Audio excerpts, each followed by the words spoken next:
তো আমরা দেখি, চলেন আমরা মোটামুটি সবাই এসে গেছি। আমরা প্রথম কোশ্চেনটা একটু দেখি। প্রথম কোশ্চেনটা হইলো আমাদের, আর্যদের ধর্মগ্রন্থের নাম কি ছিল? আর্যদের ধর্মগ্রন্থের নাম কি ছিল?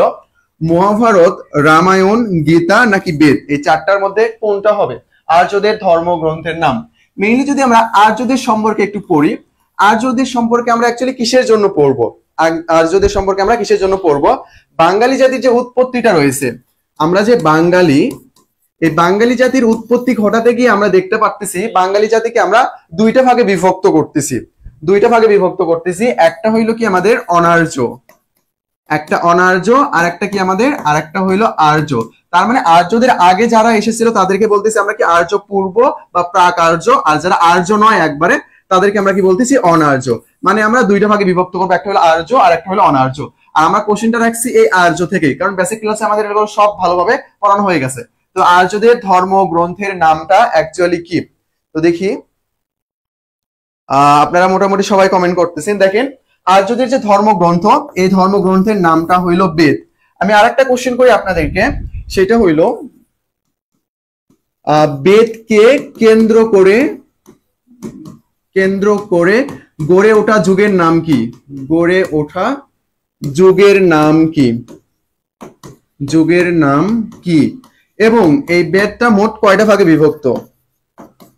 বেদ কয় ভাগে বিভক্ত? আমরা যখন একটা কোশ্চেন সলভ করব, সেটার সাথে মিলিত যে অন্যান্য প্রশ্নগুলো আছে সবগুলো আমরা সলভ করব। প্রথমত আমরা দেখলাম আর্য আমরা কিসের জন্য পড়তেছি? কারণ বাঙালি জাতিকে দুইটা ভাগে বিভক্ত করা যায়, একটা আর্য আর একটা অনার্য। যদি আমরা বাঙালি জাতির উৎপত্তি দেখতে চাই, এই আর্য আর অনার্য মিলেই কি হয়েছে? বাঙালি জাতি গড়ে উঠছে। তাহলে আমরা আর্য সম্পর্কে জানতে পারলাম। আর আর্যদের ধর্মগ্রন্থের নাম কি ছিল? আর্যদের ধর্মগ্রন্থের নাম ছিল হইলো বেদ। এবার আমার কোশ্চেন হইলো, বেদকে কেন্দ্র করে গড়ে ওঠা যুগের নাম কি এবং বেদ কত ভাগে বিভক্ত? আর একটা কোশ্চেন এই আর্যদের সম্পর্কেই, আর্যদের ধর্মের নাম কি? আর্যদের ধর্মের নাম কি? এই কয়েকটা কোশ্চেন আর্যদের সম্পর্কে, এই কয়েকটা কোশ্চেন যদি আমরা সলভ করি তাহলে আমাদের হয়ে যাবে। আমরা মোটামুটি সবাই কমেন্ট করতেছি। জি জি জি হ্যাঁ, প্রথম প্রশ্ন আপনাদের সবার সঠিক হয়েছে। প্রথম প্রশ্নটা আমাদের ছিল হইলো, বেদকে কেন্দ্র করে গড়ে ওঠা যুগের নাম কি? বেদকে কেন্দ্র করে গড়ে ওঠা যুগের নাম হইলো বৈদিক যুগ। বৈদিক যুগ। এটা মেইনলি হিস্ট্রিতে তেমন একটা আলোচনা করা হয় না, এটা সাহিত্যে আলোচনা করা হয়। মেইনলি বেদ, এটা তো একটা সাহিত্যেরই অন্তর্ভুক্ত বলা চলে আর কি। এখানে অনেক কাহিনী লিপিবদ্ধ ছিল। তো এই বেদকে কেন্দ্র করে যে যুগটা গড়ে উঠেছে সেটার নাম হইলো কি আমাদের? সেটার নাম হইলো বৈদিক যুগ। এই যে আমাদের বৈদিক যুগ। আশা করি বিষয়টা আপনি বুঝতে পারছেন। আবার অনেক জায়গায় প্রশ্ন থাকতে পারে যে আর্যকে কেন্দ্র করে গড়ে ওঠা যুগের নাম কি? তখন আপনি বলে দেবেন আর্য যুগ। আর্য যুগ। তো যেটার সাথে নাম মিলিয়ে বলা হবে গড়ে ওঠা যুগের নাম কি, সেটার সাথে জাস্ট আপনি নামটা মিলিয়ে দিবেন। যেমন বেদকে কেন্দ্র করে গড়ে ওঠা যুগের নাম কি? বৈদিক যুগ। আর্যকে কেন্দ্র করে গড়ে ওঠা যুগের নাম হইলো আর্য যুগ। আর পরের প্রশ্ন হইলো, বেদকে কয় ভাগে বিভক্ত করা হয়? জি, বেদ কিন্তু 4 ভাগে বিভক্ত। এই যে তাসরিফা নুসরাত সিনতে আপু একবার সুন্দর করে লিখে দিয়েছেন, বেদ মোট 4 ভাগে বিভক্ত। ঋগ্বেদ, সামবেদ, তারপরে যজুর্বেদ আর অথর্ববেদ, এই 4টা ভাগে বিভক্ত। আর্যরা কোন ধর্মের? জি জি। তাহলে আমরা এটা পাইলাম। এটা আমাদের কত প্রকার? তাহলে প্রকার হইলো 4 প্রকার। আশা করি বিষয়টা আপনি বুঝতে পারছেন। ঋগ্বেদ, সামবেদ, যজুর্বেদ, অথর্ববেদ, এটা হলো আমাদের 4 প্রকার। আর আর্যদের ধর্মগ্রন্থের নাম হইলো সনাতন। সনাতন। আর্যদের ধর্মগ্রন্থের নাম হলো কি আমাদের? সনাতন। তাহলে আর্য রিলেটেড যে আমাদের কোশ্চেন গুলো, এগুলো আমরা সব সুন্দর করে পড়ে ফেললাম এখান থেকে। আপনারা যারা কমেন্ট করেছেন সবারই সঠিক উত্তর হয়েছে। আচ্ছা, তারপরের কোশ্চেন, এটা নিয়ে আপনাদের অনেক মানে কনফিউশন আর কি। আমি কনফিউশনটা সলভ করে দেবো। মেইনলি কনফিউশনটা সৃষ্টি হয়েছে বইতে ভুল লেখার জন্যই। বইতে ভুল লেখার জন্য কনফিউশনটা সৃষ্টি হয়েছে। কোশ্চেনটা হলো, আমি একটু অন্য কালারে নেই, দাঁড়ান। বঙ্গালী উপভাষা অঞ্চল কোনটি? নদিয়া, ত্রিপুরা, পুরুলিয়া, বরিশাল। আমি জানি এটার উত্তর আপনি পারবেন, কিন্তু দেখেন আপনার বইতে যে লেখা আছে, বইতে কিন্তু আপনার লেখা আছে বাঙালি। বইতে লেখা আছে কি? বাঙালি। বাট এটা কিন্তু বাঙালি না, এটা হবে কি? বঙ্গালী। বঙ্গালী হিসেবেই কিন্তু এটা পরিচিত। এটা কি হিসেবে পরিচিত?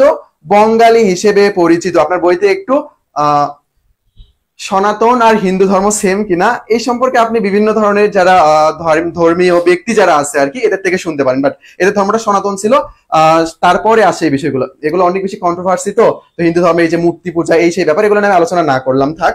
তো দেখেন, বঙ্গালী এটা কিন্তু অ্যাকচুয়ালি বঙ্গালী হবে, বাঙালি না। বইতে যে বাঙালিটা লেখা আছে এটা কিন্তু অ্যাকচুয়ালি ভুল। যদি আপনি এটা ভালোভাবে বুঝতে চান, বাঙালি লিখলে আপনার মনে হবে যে বাঙালি তো একটা জাতি, বাংলাদেশে বসবাসকারী একটা জাতি তো বাঙালি, তখন আপনি বিষয়টা বুঝতে পারবেন না। তাহলে আপনি এটা কি হিসেবে পড়বেন? এটা পড়বেন আপনি হইল বঙ্গালী হিসেবে, বঙ্গালী হিসেবে। তো ব্যাপারটা কি হয়েছে তাহলে? উপভাষাটা কই থেকে আসলো? মেইনলি হলো বাংলা, মেইন ভাষা ধরা হয়েছে বাংলা। বাংলাকে কয়েকটা ভাগে বিভক্ত করা হয়েছে, তার মধ্যে সবচেয়ে বড় অংশ হইল এই বঙ্গালী উপভাষা। এই বঙ্গালী উপভাষা যদি এটা কখনো দেশের কথা বলে, তখন এটা আপনি বাংলাদেশকে দাগাবেন। বাংলাদেশ যে বঙ্গালী ভাষার এটা প্রচলন অ্যাকচুয়ালি কোথায়? এটা হলো আমাদের বাংলাদেশ। তো দেখেন বঙ্গালী উপভাষা অঞ্চল কোনটি? এই বঙ্গালী উপভাষা অঞ্চল হইলো এই বরিশাল। বরিশাল সহ আরো অনেকগুলো অঞ্চল রয়েছে, খুলনা রয়েছে, তারপরে ঢাকা রয়েছে, চট্টগ্রাম রয়েছে এর মধ্যে। আশা করি আপনি বিষয়টা অ্যাকচুয়ালি বুঝতে পারছেন। কখনো দেশের কথা উল্লেখ করলে বাংলাদেশ, কারণ ওখানে দেশোদ্ভব মানে দেশের যে উদ্ভবের কথা বলা হয়েছে, সেখানে বোঝানো হয়েছে কি, সেখানে তারা আবার বাংলাদেশকে পুরোটাই বুঝিয়েছে। তো মেইনলি এটা কোন অঞ্চলের? বরিশাল, চট্টগ্রাম, ঢাকা, খুলনা এই অঞ্চলের ভাষা এখানে বিরাজমান। তাহলে এখানে আমাদের মেইন যে বিষয়টা বুঝতে হবে সেটা হলো যে বঙ্গালী উপভাষা অঞ্চল। বঙ্গালী এটা হলো একটা উপভাষা। কার উপভাষা এটা? এটা বাংলার উপভাষা, বাংলার উপভাষা। বাংলার বৃহত্তম বা অন্যতম উপভাষা হইল বঙ্গালী উপভাষা। এই বঙ্গালী উপভাষা অঞ্চল কোথায় কোথায়? বরিশাল, চট্টগ্রাম, ঢাকা, খুলনা এই অঞ্চলে অবস্থান করতেছে। তাহলে অপশনের সাথে আমাদের মিল রয়েছে, এই যে বরিশাল, এটাই হবে আমাদের কি সঠিক উত্তর। আশা করি আপনি বিষয়টা বুঝতে পারছেন। আচ্ছা ঠিক আছে, তারপরে আমি নেক্সট কোশ্চেনে যাই, চলেন। বাঙালি আদি অধিবাসীগণ কোন ভাষাভাষী ছিল? বাঙালি আদি অধিবাসী যারা, তারা অ্যাকচুয়ালি কোন ভাষাভাষী ছিল? Option A Bangla, B Sanskrit, C Hindi, আর ডি হইল অস্ট্রিক। কোন ভাষাভাষী ছিল? তো এখানে আমরা কাদেরকে নিয়ে আলোচনা করতেছি? বাংলা আদি অধিবাসীগণ। বাংলার আদি অধিবাসীগণ অ্যাকচুয়ালি কারা? বাংলার আদি অধিবাসীগণ অ্যাকচুয়ালি হইল অস্ট্রিকরা। অস্ট্রিকরা মেইনলি হইল অস্ট্রিক, কারণ এর আগে আমরা আরো দেখছি, আরো আমাদের কি কি ছিল যদি আমি দেখাই, একটু একটু লিখি এগুলো, আপনারা জাস্ট এমনিতে দেখেন হয়ে যাবে। নেগ্রিটো, তারপরে এই যে আমাদের অস্ট্রিক, অস্ট্রিক, তারপরে আমাদের দ্রাবিড় রয়েছে, তারপরে রয়েছে কি আমাদের মঙ্গোলীয়, মঙ্গোলীয় রয়েছে। তো বাঙালি জাতি যে প্রধান যে এটা গড়ে উঠছে, এটা মেইনলি কোথা থেকে গড়ে উঠছে? এটা গড়ে উঠছে হইলো অস্ট্রিক থেকে। এটা গড়ে উঠছে কোথা থেকে? অস্ট্রিক থেকে। তাহলে আদি অধিবাসী কারা? আদি এই শব্দটা আসছে কই থেকে? আদি শব্দটা আসছে আদম থেকে। আদম, আদম দ্বারা কি বোঝানো হচ্ছে? সৃষ্টির শুরু মানে প্রাচীন বোঝানো হচ্ছে আদি দ্বারা। অধিবাসীগণ মানে কি? অধিবাসী মানে হলো যারা বসবাস করে, এটা স্থায়ী বা অস্থায়ী যে কোনো অধিবাসী হইতে পারে। যেমন আমরা এখন চট্টগ্রামে বসবাস করতেছি, আমরা চট্টগ্রামের অস্থায়ী অধিবাসী, আমরা বগুড়ার স্থায়ী অধিবাসী। আশা করি আপনি বিষয়টা বুঝতে পারছেন। তাহলে আমরা এখানে কি পাচ্ছি? বাঙালি, বাঙালি আদি অধিবাসীগণ অ্যাকচুয়ালি কোন ভাষাভাষী ছিল? এটা একটু বলি আমরা। জি আপনারা সবাই সঠিক উত্তর করতেছেন, সুন্দর বিষয়টা। হ্যাঁ এটা কিন্তু ছিল হইলো অস্ট্রিক ভাষাভাষী। তাহলে একটা বিষয় আমরা দেখলাম, ভাইয়া আপনি আলোচনা করলেন জাতি হিসেবে, জাতি হিসেবে কার কথা বললেন? অস্ট্রিকের কথা বললেন, আবার ভাষা হিসেবে বললেন অস্ট্রিক। তার মানে এখানে আমরা একটা কি মিল পাচ্ছি, একটা বিশেষত্ব পাচ্ছি এখানে, বা অন্যরকম একটা ইনফরমেশন পাচ্ছি। সেটা কি? সেটা একটু সুন্দর করে নোট করে নেন। অস্ট্রিক জাতির ভাষাও অস্ট্রিক, ভাষাও অস্ট্রিক। তাহলে আশা করি বিষয়টা আমরা বুঝতে পারছি। অস্ট্রিক জাতির ভাষা অস্ট্রিক। আশা করি বিষয়টা আপনাদের ক্লিয়ার। অস্ট্রিক জাতির ভাষা অস্ট্রিক। আচ্ছা ঠিক আছে, আপনারা সবাই সঠিক উত্তর দিয়েছেন। ভুল যখন দেবেন তখন আমি এটা বলবো আর কি, সমস্যা নেই। তাহলে আশা করি বিষয়টা ক্লিয়ার। তারপর আবার একটু আলোচনা করে দেই। বাংলা, বাংলার যে প্রধান উপভাষা সেটা হলো বঙ্গালী। বঙ্গালী যেটা বরিশাল, তারপরে আমাদের খুলনা, তারপরে আমাদের এই অঞ্চল যেটা রয়েছে চট্টগ্রাম, এই অঞ্চলে আমরা দেখতে পাই।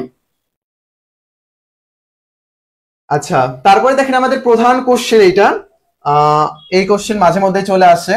বাঙালি জাতির প্রধান উৎসব কোন জাতির জাতিগোষ্ঠীর অন্তর্ভুক্ত? বা আবার এইরকম হতে পারে, কোন জাতিগোষ্ঠী থেকে বাঙালি জাতির প্রধান অংশ গড়ে উঠেছে? মানে বাঙালি জাতি যে আমরা গড়ে উঠেছি, এটা মেইনলি আমরা কোথা থেকে গড়ে উঠেছি? তা আমি যদি একটু বাঙালি জাতি নিয়ে আলোচনা করি, আপনারা একটু উত্তর দেন। এটা বাঙালি জাতি, বাঙালি জাতি এটাকে আমরা আলোচনা করার জন্য আমরা কি করছিলাম? দুইটা ভাগে বিভক্ত করছিলাম। একটা হইলো কি আর্য, আর একটা হইলো কি আমাদের অনার্য। অনার্য, অনার্যর মধ্যে পড়তেছে আমাদের চারটা জাতিগোষ্ঠী। তার মধ্যে অন্যতম কোনটা? অন্যতম হইলো এই যে অস্ট্রিক, অন্যতম হইলো এই অস্ট্রিক। আর এই অস্ট্রিক থেকে অ্যাকচুয়ালি আমাদের প্রধান যে অংশ যেটা, সেইটা গড়ে উঠেছে। আশা করি আপনি বিষয়টা বুঝতে পারছেন। তাহলে প্রধান অংশ যেটা গড়ে উঠেছে সেটা অ্যাকচুয়ালি কোথা থেকে গড়ে উঠেছে? প্রধান অংশটা গড়ে উঠেছে আমাদের অস্ট্রিক থেকে। জি, আপনারা সবাই সঠিক উত্তর দিয়েছেন। প্রধান অংশ তাহলে কোথা থেকে গড়ে উঠেছে আমাদের? প্রধান অংশ গড়ে উঠেছে আমাদের অস্ট্রিক থেকে। আশা করি বিষয়টা বুঝতে পারছেন। আচ্ছা, কখনো যদি অস্ট্রিক অপশনে না থাকে তখন আমরা কোনটা দেখাবো? অস্ট্রিক যখন এখন অপশনে নাই, এখন কোশ্চেনে বলা হয়েছে বাঙালি জাতির প্রধান অংশটা কোথা থেকে গড়ে উঠেছে, অস্ট্রিক অপশনে নাই, তাহলে আপনি কোনটা দেখাবেন এখন এই তিনটার মধ্যে? কোশ্চেনটা আশা করি আপনি বুঝতে পারছেন। কোশ্চেনটা হইলে কি, অস্ট্রিক অপশনে নাই, অস্ট্রিক যখন অপশনে থাকবে না তখন অ্যাকচুয়ালি আমরা কোনটাকে দাগাবো? অস্ট্রিক যখন অপশনে থাকবে না। আরেকবার, রায়হান আহমেদ এরশাদ, আপনারটা একটু ভুল হয়েছে। হ্যাঁ, তখন দিব নেগ্রিটো, এটা কিন্তু ভুল উত্তর দিয়েছেন। মারিয়া জান্নাত দ্রাবিড়, দ্রাবিড়, আচ্ছা দ্রাবিড়, নোসাইবা জান্নাত। আচ্ছা ঠিক আছে, দেখেন ব্যাপারটা অ্যাকচুয়ালি কি হয়েছে এখানে। ব্যাপারটা হলো বাঙালি জাতির প্রধান অংশটা গড়ে উঠছে অ্যাকচুয়ালি কোথা থেকে? প্রধান অংশটা গড়ে উঠছে হইলো অস্ট্রিক থেকে। অস্ট্রিকের পরে অবস্থান করতেছে কোনটা? অস্ট্রিকের পরে অবস্থান করতেছে হলো দ্রাবিড়। অস্ট্রিকের পরে অবস্থান করতেছে হলো দ্রাবিড়। তাহলে অস্ট্রিক যদি অপশনে না থাকে তখন আমরা কোনটাকে দাগাবো? দ্রাবিড়কে দাগাবো। আশা করি বিষয়টা বুঝতে পারছেন। আরেকটা আমি আলোচনা করি, আরেকটা ব্যাপার, সেটা কি দেখেন, আপনার প্রশ্নে বলা হয়েছে বাঙালি জাতি কোন জাতি গোষ্ঠী থেকে গড়ে উঠেছে।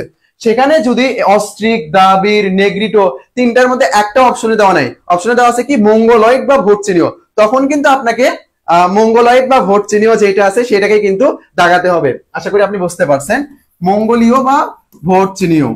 আপনার এখন কোশ্চেন হতে পারে ভাইয়া যে মঙ্গোলীয় থেকে তো উপজাতিরা আসছে, উপজাতিরা আসছে, উপজাতিরা আসছে ঠিক আছে, বাট মঙ্গোলীয়দের সাথে আমাদেরও সংমিশ্রণ হয়েছে।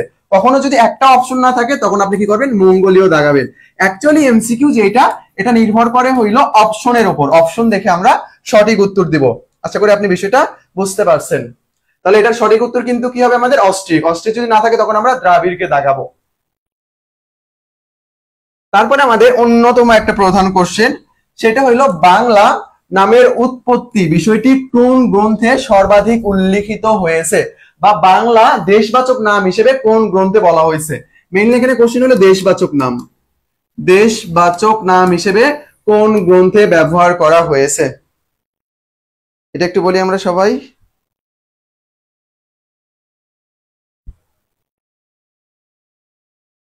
আচ্ছা, আমরা প্রায় সবাই সঠিক উত্তর দিচ্ছি।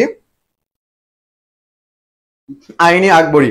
আচ্ছা, আকবরনামাকে আমরা মেইনলি কয়টা ভাগে বিভক্ত করেছি? আকবরনামার ভাগ যদি আমরা আলোচনা করতে যাই ওটা আমি আপনি বুঝতে পারবো না, ইতিহাসের এটা অনেক বড় লেভেলের, বাট সাধারণভাবে অ্যাকচুয়ালি কয়টা ভাগে বিভক্ত করা হয়? সাধারণভাবে এই যে আকবরনামা যেটা, এই আকবরনামাকে তিনটি ভাগে বিভক্ত করা হয়। আমার কোশ্চেন হইলো আকবরনামার কততম খণ্ড, কততম খণ্ডকে আইনি আকবরী বলা হয়? আকবরনামার কততম খণ্ডকে আইনি আকবরী বলা হয়? এই কোশ্চেনটা একটু উত্তর করি আমরা। জি, আইনি আকবরী ঠিক আছে, এটা সবার উত্তর ঠিক আছে। আমার কোশ্চেনটা হলো এটা যে আকবরনামাকে প্রধানত তিনটা ভাগে বিভক্ত করা হয়, আকবরনামার তিনটা ভাগের মধ্যে কততম ভাগকে আইনি আকবরী বলা হয়? কততম ভাগকে আইনি আকবরী বলা হয়, এটা একটু আমরা বলি। দেখেন আকবরনামা যেটা রয়েছে, এই আকবরনামাকে আমরা তিনটা ভাগে বিভক্ত করেছি, বা তিনটা ভাগে বিভক্ত এই আকবরনামাটা। আকবরনামার তৃতীয় খণ্ড যেটা, তৃতীয় খণ্ড যেটা, সেখানে কি করা হয়েছে? এই আকবরের আকবরের আইন, বিধি, নিষেধ এই সম্পর্কে আলোচনা করা হয়েছে। তো আইন, বিধি, নিষেধ, এখান থেকে নামটা দেওয়া হয়েছে কি? এখান থেকে নামটা আসছে হলো আইন।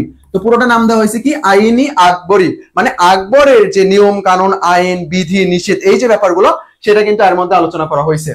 আচ্ছা, আকবরনামা এটা লেখক কে? আকবরনামার লেখক, লেখক কে এবং কত শতাব্দীতে লেখা হয়েছে? কত শতাব্দীতে লেখা হয়েছে, লেখা হয়েছে এটা একটু বলি আমরা।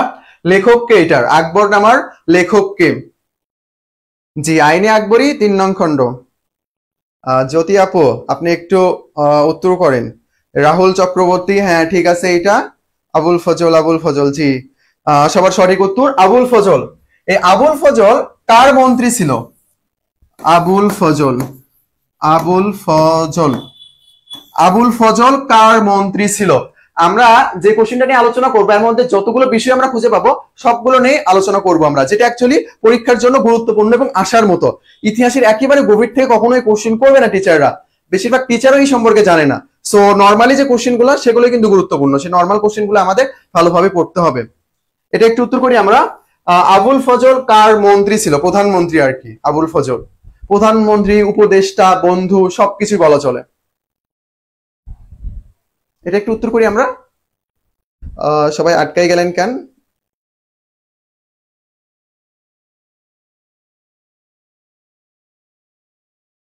হ্যাঁ, একটার ভিতরে আমরা সবগুলো কোশ্চেন আলোচনা করব। আচ্ছা ঠিক আছে, পরে দেখা হবে। জি, আকবরের মন্ত্রী ভুলে গেছি। আচ্ছা ভুলে গেলে হবে না। জি, আমি তো এটা কয়েকদিন আগে আপনাদেরকে পড়াইলাম। সেটা হলো কি, আকবরের মন্ত্রী। দেখেন, আকবরের প্রধানমন্ত্রী আবুল ফজল ষোড়শ শতাব্দীতে আকবরনামা রচনা করেন। এই আকবরনামাটা তিনটা খণ্ডে বিভক্ত। আকবরনামার তৃতীয় খণ্ড যেটা, সেটাকে বলা হচ্ছে কি, সেটাকে বলা হচ্ছে আইনি আকবরী। আশা করি আপনি বিষয়টা বুঝতে পারছেন, আইনি আকবরী। তো এখানে আশা করি কনসেপ্টটা ক্লিয়ার। তো দেখেন, বাংলা আমি আপনাদেরকে পড়াইছিলাম, যারা ব্যাচের স্টুডেন্ট তারা একটু অ্যান্সার করেন, প্রায় সবাই ব্যাচের স্টুডেন্ট এখানে আছেন। বাংলা শব্দটা তিনি অ্যাকচুয়ালি কিভাবে বিভক্ত করেছিল? বাংলা শব্দটা তিনি অ্যাকচুয়ালি কিভাবে বিভক্ত করেছিল, এটা একটু উত্তর করি আমরা। বাংলা যে শব্দটা, এটা এই যে আবুল ফজল তিনি অ্যাকচুয়ালি কিভাবে এটা সরি আবুল ফজল, আচ্ছা ধরে নেন ওইটাই। আবুল ফজল বাংলাটাকে বিভক্ত করেছিল কিভাবে? বিভক্ত বা কি দেখাইছিল বা কি প্রত্যয় যোগ করেছিল তিনি? সবগুলো কোশ্চেন একসাথে, কি প্রত্যয় যোগ করছিল বা কিভাবে বিভক্ত করছিল এটা একটু বলেন। বাংলা যে শব্দটা তিনি যে ব্যবহার করছে, তিনি অ্যাকচুয়ালি কিভাবে দেখাইছে তার গ্রন্থে আইনি আকবরীতে? আমি কিন্তু আপনাদেরকে পড়াইছিলাম, আশা করি আপনারা সবাই সঠিক উত্তর দেবেন এটার। আচ্ছা না, আচ্ছা শোভা বাংলা ওটাতে যাবে না। মিথিলা আপু, এই যে শোভা বাংলা বা শোভা বাংলা যেটা, এটা নিয়ে কিন্তু আজকে আমরা আলোচনা করব। হ্যাঁ, এই যে তাসরিফা, আপনি অনেক সুন্দর করে লিখছেন, থ্যাংক ইউ সো মাচ। হ্যাঁ, বানান পারছেন। আচ্ছা, কিবোর্ডের সমস্যা, এটা আপনার সমস্যা না, আপনি বানান পারতেছেন না। দেখেন, এটা কি আমাদের বঙ্গ, এই বঙ্গ, সরি প্রথমত বাংলা, এই বাংলাটা তিনি ব্যবহার করছে, বাংলাটা বিভক্ত করেছে তিনি কিভাবে? তিনি বিভক্ত করেছে হলো বঙ্গ যোগ আল। বঙ্গ যোগ আল, এখানে আমরা লিখতে পারি যে আলী বা আইল, আপনি যেটা লেখেন কোনো সমস্যা নাই। আলী বা আইল, বঙ্গ, বঙ্গ দ্বারা কি বোঝানো হচ্ছে? আমাদের এই যে বাংলা যেটা, এটাকে বোঝানো হচ্ছে। এখানে আল বা আলী বা আইল, এই তিনটা দ্বারা অ্যাকচুয়ালি কি বোঝানো হয়? তিনটা দ্বারা অ্যাকচুয়ালি বাঁধকে বোঝানো হয়। হতে পারে এটা জমির যে বাঁধ যেটা সেইটা, হতে পারে এটা নদীর, মানে যেটাই হোক না কেন, এটা মেইনলি কি বোঝাচ্ছে? এটা মেইনলি আমাদের বাঁধ বোঝাচ্ছে। আশা করি বিষয়টা আপনি বুঝতে পারছেন। হ্যাঁ, আপনারা সবাই সঠিক উত্তর দিয়েছেন। বঙ্গ যোগ আল যোগ আলী বা আইল, আপনি যেটা ইউজ করেন না কেন কোনো সমস্যা নাই। এই আলী, আইল আর আল, এটা দ্বারা অ্যাকচুয়ালি কি বোঝানো হয়? বাঁধ বোঝানো হয়। এটা জমির বাঁধ হতে পারে, নদীর বাঁধ হতে পারে। যারা গ্রামের আর কি, তারা জানেন যে জমিতে যে বাঁধটা দেওয়া হয় আর কি।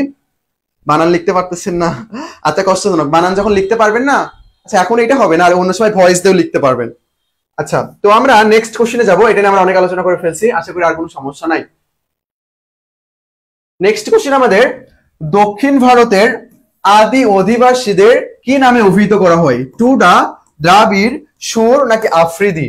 এই চারটার মধ্যে অ্যাকচুয়ালি কোনটা হবে, এটা একটু আমরা উত্তর করি। দেখেন, দক্ষিণ ভারতের আদি অধিবাসীদের কি নামে অভিহিত করা হয়? কি নামে অভিহিত করা হয়, এটার একটু আমরা সবাই উত্তর করি।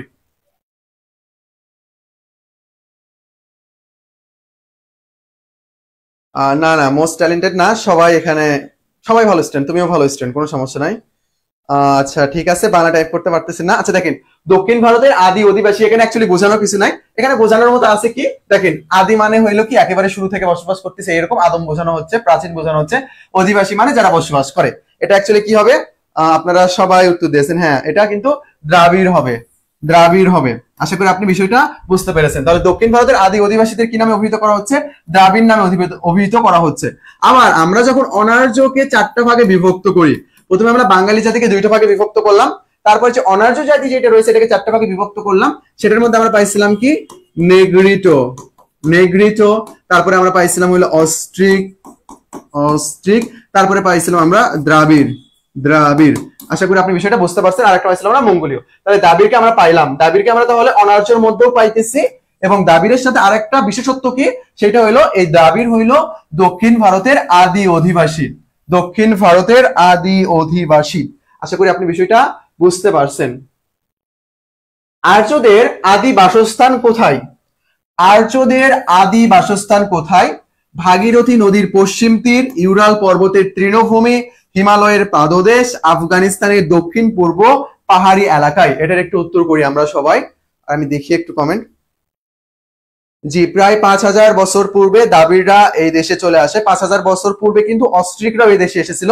সো আমরা বলতে পারি যে অস্ট্রিকের পরে কারা আসে? দ্রাবিড়রা আসছে। তো এটা একটা সমসাময়িক মানে অস্ট্রিকদের সমসাময়িক কালে তারা কিন্তু এই দেশে আসছে। না আপু, দক্ষিণ ভারতের আদি অধিবাসী এটা দ্রাবিড়ই হবে, এখানে অস্ট্রিকের ব্যাপার না। তো অস্ট্রিকের ব্যাপার হলো বাঙালি জাতির যে মূল উৎস, যেটা প্রধান যেখান থেকে গড়ে উঠছে, এটা হলো অস্ট্রিক। অস্ট্রিক অপশনে না থাকলে দ্রাবিড়। এটা একটু আমরা বলি। আচ্ছা দেখেন, প্রথমত যে ব্যাপারটা দেখেন, এই যে আর্য, যেটা আর্য কি ভারতীয় নাকি ভারতীয় না, এটা আলোচনা করতে গেলে আমাদের 1 বছর পার হয়ে যাবে, তাও আমরা শেষ করতে পারবো না। তাবাসসুম মুনিয়া, আচ্ছা ঠিক আছে, নাম বলে দিছি। দেখেন, আর্যদের ভারত নাকি ভারতীয় না, এটা নিয়ে আমরা অনেক আলোচনা করতে পারি, বাট এটা আপনার এখনের জন্য আলোচনা না। এটা কি আপনার এখনের জন্য আলোচনা না। আপনি যা এখন আলোচনা করবেন কি, আপনি আলোচনা করবেন যে, আচ্ছা আমি কমেন্ট গুলো একটু দেখি, ওয়েট, কি লেখছেন এইটা। আচ্ছা ঠিক আছে তো সবার। তো দেখেন, আপনার এখন আলোচনার বিষয় কি যে আর্যরা বাহির থেকে আসছে, মানে কি আর্যরা ভারতের বাহির থেকে আমাদের এসেছে। এটা কোথায়? এটা হলো ইউরাল পর্বতের দক্ষিণ তৃণভূমি যে অঞ্চল, যেটা এখান থেকে চলে আসছে। ইউরাল পর্বতের দক্ষিণ তৃণভূমি অঞ্চল, এখান থেকে চলে আসছে এটা। ইউরাল পর্বতের দক্ষিণ তৃণভূমি অঞ্চল, এটা একটা তৃণভূমি অঞ্চল। এটা ইউরাল পর্বত থেকে সার্চ দিলেই চলে আসবে। এটা ইরান, রাশিয়া, এই দেশগুলো জুড়ে অবস্থান করতেছে। অনেক সময় কিন্তু প্রশ্ন আসে যে আর্যরা কোন দেশ থেকে এসেছে, সেখানে কিন্তু আপনাকে ইরান দেখাতে হবে, তারা ইরান থেকে এসেছে। আশা করি আপনি বিষয়টা বুঝতে পারছেন। দেখেন, তারপরে আমাদের নেক্সট কোশ্চেন, সেটা হইলো নৃতাত্ত্বিক ভাবে বাংলাদেশের মানুষ প্রধানত কোন নরগোষ্ঠীর অন্তর্ভুক্ত? নৃতাত্ত্বিক ভাবে কোন নরগোষ্ঠীর অন্তর্ভুক্ত? এখানে দেওয়া আছে আর্য, মঙ্গল, পুন্ড্র, দ্রাবিড়। এখানে বলা হয়েছে কি প্রধানত। এখানে আমরা কয়েকটা বিষয় পাচ্ছি, আর্য, মঙ্গল, পুন্ড্র আর দ্রাবিড়। এখানে এই যে 1 2 3 4, এই চারটার মধ্যে এই যে তিনটা কি আমাদের? এই তিনটা হইলো আমাদের জনগোষ্ঠী। আর পুন্ড্র, এটা আমাদের কি? জনপদ। এটা হইলো আমাদের জনপদ। আচ্ছা, আপনারা একটা কাজ করেন, সেটা হইলো পুন্ড্রকে নিয়ে একটা লাইন বলেন। পুন্ড্রকে নিয়ে যে কোনো একটা লাইন বলেন যেটা পরীক্ষায় আসার মতো। জি, বর্তমান ইরানে। পুন্ড্রকে একটা নিয়ে লাইন বলেন তো, যেটা পরীক্ষায় আসার মতো। পুন্ড্র যে জনপদটা আমাদের রয়েছে, এটা নিয়ে একটা লাইন বলেন।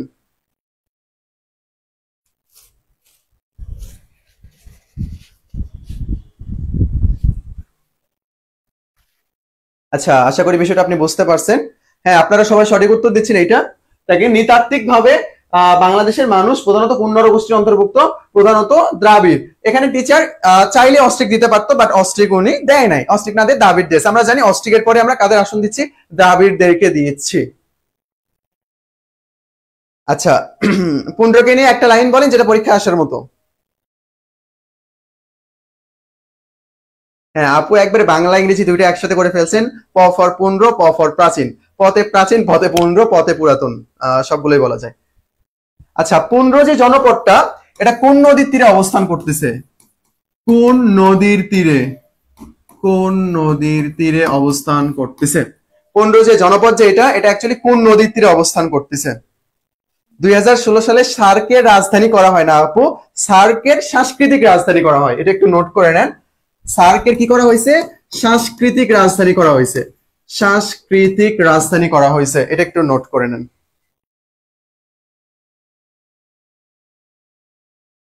বাংলাদেশের সবচেয়ে প্রাচীন জনপদের নাম হইলো এই পুন্ড্র জনপদ। আমরা কিভাবে মনে রাখতে পারি? এই পদ, এই দুইটা, পথে পুন্ড্র, পথে প্রাচীন জনপদ। আর একটা আছে, সেটা হলো আমাদের বঙ্গ জনপদ। সেটা কি আমাদের বঙ্গ জনপদ? সেটা আমরা কিভাবে মনে রাখি? বতে বঙ্গ এবং বতে বড়, মানে সর্ববৃহৎ জনপদ যেটা, সেটা হলো আমাদের বঙ্গ জনপদ। এটা আমরা মনে রাখতে পারবো সহজেই। প্রথম অক্ষর যেটা রয়েছে ব দিয়ে কিন্তু মনে রাখতে পারবো। বতে বঙ্গ, বতে বড়। আশা করি আপনি বিষয়টা বুঝতে পারছেন। বড় বা বৃহৎ আপনি যেটাই বলেন না কেন, কোনো সমস্যা নাই। আর এই বঙ্গ এটা কিন্তু একটা স্বাধীন জনপদ, স্বাধীন জনপদ মানে পরবর্তীতে এটা স্বাধীন রাজ্য হিসেবে অভিহিত হয়েছিল। হ্যাঁ করতোয়া, জি জি করতোয়া, করতোয়া। আচ্ছা আশা করি আপনি উত্তরটা পেয়ে গেছেন যে এটা কিন্তু করতোয়া নদী। আশা করি আপনি বিষয়টা বুঝতে পারছেন। তাহলে আমরা পাইলাম নৃতাত্ত্বিক ভাবে মানুষ প্রধানত কোন নরগোষ্ঠীর অন্তর্ভুক্ত, এটা আমাদের দ্রাবিড় এইটার অন্তর্ভুক্ত। দেখেন এখানে যে আলোচনাগুলো করা হয়েছে আর্য, মঙ্গোলীয়, আচ্ছা বলেন তো এগুলো থেকে কি বাঙালি হয়েছে কি হয় নাই, মানে বাঙালিদের মধ্যে এদের কি মিশ্রণ ঘটেছে কি না করে নাই, মিশ্রণ ঘটেছে কি না, এটা একটু উত্তর করেন তো। এই যে আর্য মঙ্গল যেটা দেওয়া আছে এটার সাথে একটু বাঙালিদের মিশ্রণ ঘটেছে কিনা এটা একটু বলেন। পুরোটা রিপিট আমি করব, সমস্যা নাই। জি সার্কের সাংস্কৃতিক ক্যাপিটাল বা রাজধানী যেটা আর কি সেটা। আচ্ছা এখন আজান দিচ্ছে, আপনারা এটা উত্তর একটু করেন। আর আরেকটা হইলো যারা নামাজ পড়বেন জামাতের সহিত আর কি, তারা প্লিজ নামাজ পড়তে চান, আগে নামাজ তারপরে বাকি সবকিছু। আর যারা পরে পড়ে নেবেন তারা পরে পড়ে নিতে পারেন। আচ্ছা ব্যাপারটা হলো এখানে দেখেন যে আর্য মঙ্গল এদের সাথে কি আমাদের মিশ্রণ ঘটেছে কি না, এটা একটু উত্তর করি আমরা। আমার এখানে আজানটা হচ্ছে, আমি একটু চুপ করে থাকলাম, আপনারা একটু উত্তর করেন এটার। আমি কমেন্ট দেখতেছি সবার, সমস্যা নাই।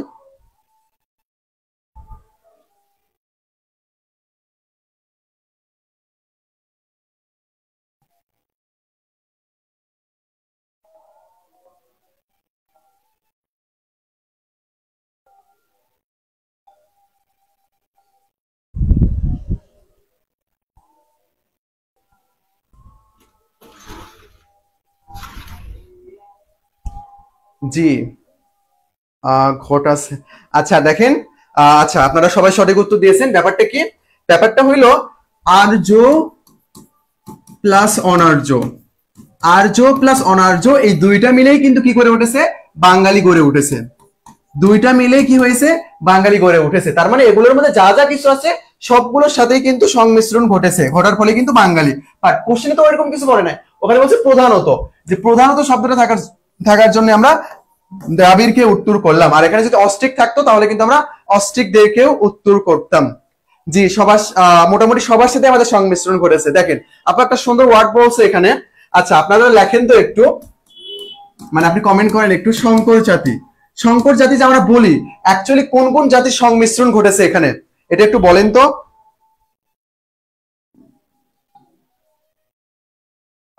আপু টাইপ করতে পারেন না, আচ্ছা ঠিক আছে সমস্যা নাই।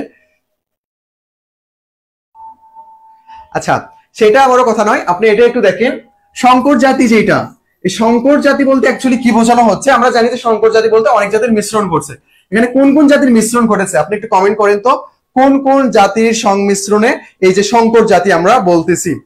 আচ্ছা আপনারাও কমেন্ট করেন, আমিও লিখি। দেখেন প্রধানত আমরা যেটা পাই সেটা হলো কি আর্য, আর্য পাচ্ছি। তারপরে আমরা প্রথমত আমরা অনার্যটাই লিখি, যেহেতু আর্যদের আগে তারা আগে আসছিল। অনার্য পাচ্ছি আমরা, তারপরে আমরা আর্য পাচ্ছি, তারপরে কাদের পাচ্ছি আমরা, তুর্কি বীর কিন্তু এখানে আসছিল। তার আগে যদি আমরা বলি যে ভারতবর্ষের কথা যদি এর সাথে যোগ করি তাহলে আমরা কি লিখবো, আরবীয়রা, আরবীয়। তারপরে আমরা এখান থেকে লিখতে পারি তুর্কি, লিখতে পারি, তারপরে ইরান, আফগান, আফগান। এই সবগুলোর সাথে কিন্তু আমাদের সংমিশ্রণ ঘটেছে, আর্য, অনার্য, আরবীয়, তুর্কি, ইরান, আফগান। তারপরে ইংলিশ যারা ছিল আর কি, মানে ইংরেজ যারা আর কি, তাদের সাথেও কিন্তু আমাদের সংমিশ্রণ ঘটেছিল। জি আপু লেখছেন মোটামুটি কয়েকটা, সবগুলোর সাথেই কিন্তু ছিল এটা। লিখতে লিখতে ক্লাস শেষ হয়ে যাবে, সুন্দর কথা বলছেন। হ্যাঁ ইউরোপীয় অলসো, আমি সেটা এমনিতে মুখে বললাম আর কি। ইংলিশ বা ইংরেজ যারা আর কি, দা ইংলিশ, এদের সাথেও কিন্তু আমাদের সংমিশ্রণ ঘটেছে। এই এতজনের সাথে সংমিশ্রণ ঘটার জন্য কি বলতেছি আমরা, শঙ্কর জাতি বলতেছি। শঙ্কর এটা অ্যাকচুয়ালি কি, শঙ্কর বলতে বোঝানো হচ্ছে যে একক জাতি না, এখানে অনেক জাতির সংমিশ্রণ ঘটেছে, এর আলাদা কোনো একক জাতি না। জি আপু কয়েকটা আপনি কমেন্ট করছেন, এখানে সবগুলোই হবে।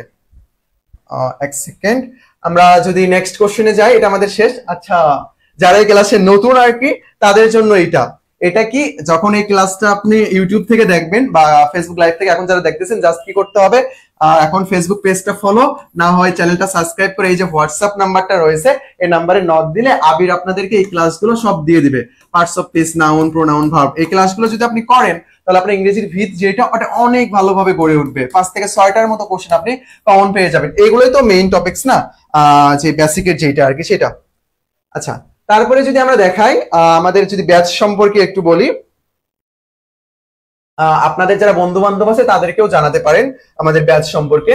সেটা হলো ঢাকা ইউনিভার্সিটি ফাউন্ডেশন 1। এটা অ্যাকচুয়ালি শুধু ঢাকা ইউনিভার্সিটির জন্য না, এটা ফার্স্ট টাইমার হিসেবে আপনি যতগুলো ইউনিভার্সিটিতে পরীক্ষা দিতে পারবেন, মানে জিএসটি পর্যন্ত যতগুলো ইউনিভার্সিটি আছে, জাহাঙ্গীরনগর ইউনিভার্সিটি, রাজশাহী ইউনিভার্সিটি, যাবতীয় যা যা আছে সবগুলোর জন্য এখানে প্রিপারেশন নেওয়ানো হবে এবং সবগুলো কোর্সের ফ্রি অ্যাক্সেস পেয়ে যাবেন আপনি যদি এই ফাউন্ডেশন কোর্সে ভর্তি হন। তারপরে দেখেন সেকেন্ড টাইমার ফাউন্ডেশন, এটা ফাউন্ডেশন 2 যেটা রয়েছে, এটা যদি ভর্তি হন ঠিক সেম ভাবে 2025 সালের শেষ অ্যাডমিশন পর্যন্ত যাবতীয় যত কোর্স আসবে সবগুলোতে ফ্রি অ্যাক্সেস পেয়ে যাবেন। আর যারা জাস্ট বিউপির জন্য প্রিপারেশন নিতে চাচ্ছেন, FA আর FSSS যেটা রয়েছে এখানে ভর্তি হয়ে যেতে পারেন। আমাদের মেইনলি আমরা গুগল মিট প্রিমিয়াম অ্যাপের মাধ্যমে ক্লাস নেই। এই যে আমাদের ডিজিটাল বোর্ড, এটার মাধ্যমে ক্লাস নেওয়া হবে। আপনি আনমিউট করে ক্লাসে কথা বলতে পারবেন, তাই বলে যে আপনি আনমিউট করে রাখবেন আপনার বাড়ির যে শব্দগুলো এগুলো আমাদের শোনাবেন, এগুলো কিন্তু করা যাবে না। যারা ব্যাচের আছে তোমাদেরকে বলতেছি, আশা করি বিষয়টা বুঝতে পারছো। তাহলে কোশ্চেন যখন করবা তখনই আনমিউট করে ডিরেক্ট আমাদেরকে কোশ্চেন করবা, আর সবগুলো ক্লাস কিন্তু রেকর্ড থাকবে, এটা নিয়ে কোনো প্যারা খাওয়ার দরকার নাই। তো তোমার সেটটা এনশিওর করার জন্য এই যে নাম্বারে রকেট, নগদ বা বিকাশে ক্যাশ ইন বা সেন্ড মানি করে নক দিতে পারো। আমাদের একটা স্ট্রং মেন্টর প্যানেল রয়েছে, যে কোনো সমস্যায় আমাদেরকে নক দিতে পারবো, কোনো সমস্যা নেই। আচ্ছা, আমরা আমাদের কোশ্চেনে চলে আসি। বাঙালিরা মূলত যে জনগোষ্ঠী থেকে আগত, ককেশীয়, মঙ্গোলীয়, ডেভিড নাকি হুন, এটা একটু আমরা বলি। বাঙালিরা মূলত কোন জনগোষ্ঠী থেকে আগত, এটা একটু উত্তর করি আমরা। না আপু, এমনিতে বললাম কিসের জন্য, আমরা ক্লাসে যে এরকম অনেক অভিজ্ঞতার শিকার হই, বাড়িতে কথাবার্তা বলতেছে, সেই কথাবার্তাগুলো আমাদের ক্লাসের মধ্যে চলে আসে, এগুলো তো রেকর্ড হয় তাই না, এই জন্যই আর কি প্রবলেম। এই ক্লাসগুলো রেকর্ড হয় তো এই জন্যই অ্যাকচুয়ালি প্রবলেম। আচ্ছা দেখছেন, আজকে আমরা কতগুলো বিষয় দেখলাম। তাহলে এই যে মঙ্গোলীয় যেটা, এই যে আমাদের মঙ্গোলীয়তে আমরা জাস্ট পড়ছিলাম কি যে উপজাতি, জাস্ট এমসিকিউ সলভ করতে যে আমরা দেখলাম যে না, বাঙালিরা মূলত যে জনগোষ্ঠী থেকে আগত। বাকি যে জনগোষ্ঠী দেওয়া আছে এখানে সেগুলোর মধ্যে পড়তেছে না। আমরা যে আর্য আর অনার্য এই দুইটার মধ্যে এই যাবতীয় যে ককেশীয়, যে হুন, এগুলো পড়তেছে না, মঙ্গোলীয় পড়তেছে। তার মানে আমাদের একটা বিষয় খেয়াল রাখতে হবে, অ্যাডমিশনের যেটা জন্য এটা অনেক বেশি গুরুত্বপূর্ণ, সেটা হলো কি অপশন অনুযায়ী উত্তর। আপনার অপশনে যেটা দেওয়া থাকবে সেই অনুযায়ী কিন্তু আপনাকে উত্তর করতে হবে। এটা কি আমাদের অপশন অনুযায়ী উত্তর করতে হবে। তার মানে আপনি যেটা জানেন সেটাই যে সবসময় উত্তর হবে সেটা না। যদি সেটা উত্তরে না থাকে তাহলে আপনি আশেপাশে যেটা জানেন আর কি ওইটার মতো, তাহলে তখন কিন্তু সেইটা উত্তর হবে। হ্যাঁ, রেকর্ড ক্লাসে অ্যাকচুয়ালি অনেক বেশি ডিস্টার্ব হয়, যখন অতিরিক্ত কথা বলে বা আনমিউট করে রাখে, সাউন্ড গুলো আসে, এগুলো আমাদের প্রবলেম হয়। সো আপনারা একটু মিউট করে রাখবেন, যখন আপনার কোশ্চেন করা প্রয়োজন এবং যৌক্তিক কোশ্চেন যেটা সেটা আপনি আনমিউট করে করতে পারবেন, কোনো সমস্যা নেই। আচ্ছা, তাবাসসুম মুনিয়া আপু, আপনার নামটা পড়ছি এবার দেখেন, সঠিক উত্তর সবার, এটা কি আমাদের মঙ্গোলীয়। আমাদের মেইনলি খেয়াল রাখতে হবে আর্য অনার্যর মধ্যে যারা যারা পড়তেছে তাদের থেকে বাঙালি জনগোষ্ঠী যেটা, এটা চলে আসছে অ্যানশিয়েন্ট, পরবর্তীতে আর অনেকের সাথে আমাদের সংমিশ্রণ ঘটেছে। বাংলা ও বাঙ্গালা নামের ব্যাখ্যা পাওয়া যায় যার রচনায়। এখানে কিন্তু আপনার যে গ্রন্থের নাম এটা কিন্তু বলে নাই, এখানে বলছে কি, বলছে হইলো রচনায় পাওয়া যায় যার নাম। দেখেন এখানে যদি কেউ মানে টিচার যদি চায়, সেক্ষেত্রে টিচার কিন্তু আইনি আকবরী অপশনটা কিন্তু দিতে পারতো এখানে, আইনি আকবরী। তখন আপনাদের কি হইতো জানেন, তখন আপনারা ভুল করে বাংলা ও বাঙ্গালা এটা শব্দটা আপনার কই থেকে জানতে পারছি আমরা, বাংলা শব্দটা তো আমরা এতে দেখতে পাচ্ছি আইনি আকবরী, তখন আপনি কি করবেন, আইনি আকবরী দাগাই ফেলবেন। বাট এটা আমাদের কি করতে হবে, পুরো প্রশ্ন যেটা এটা পড়তে হবে। এখানে বলা হয়েছে যার রচনায়, মেইনলি এখানে ব্যক্তির নামটা চাচ্ছে। আমি জানি কখনো এরকম কোশ্চেন করবে না টিচাররা, বাট এটা বলার প্রধান কারণ হইলো আমরা অ্যাডমিশনের সময় একটা বিষয় খেয়াল করি না, সেটা হইলো কি কোনটি সঠিক আর কোনটি সঠিক নয়। সঠিক নয় বলা হয়েছে, সঠিক নয়। আপনি পড়ছেন জাস্ট কোন শব্দটা পড়ছেন, হলো সঠিক শব্দটা, অপশনের সাথে একটা মিল পাইছেন যে এটাই তো সঠিক হবে, আপনার বাকিগুলো মনে পড়তেছে না, তখন আপনি কি করে দাগাই ফেলেন। বাট পরে দেখেন কি যে কোনটি সঠিক নয়, এখানে নয় বলছে। তো পরীক্ষার হলে কিন্তু নয় যে শব্দটা এটা কিন্তু দেখতে পাওয়া যায় না, বাট আমাদের এটা একটু খেয়াল করতে হবে। জি মন্ত্রী মশাই, এটা গোপাল ভাঁড়ের মন্ত্রীর মতো না। আচ্ছা ঠিক আছে, সবাই সঠিক উত্তর দিয়েছেন। আমি নামগুলো পড়লে অনেক টাইম ওয়েস্ট হয়ে যাবে, সো নামগুলো আমি পড়বো না, জাস্ট এমনিতে আপনারা যে কমেন্ট করছেন এটাই ঠিক আছে। তো দেখেন এটার মেইনলি উত্তর হবে কি আমাদের আবুল ফজল। আবুল ফজল, আশা করি বিষয়টা ক্লিয়ার আমাদের।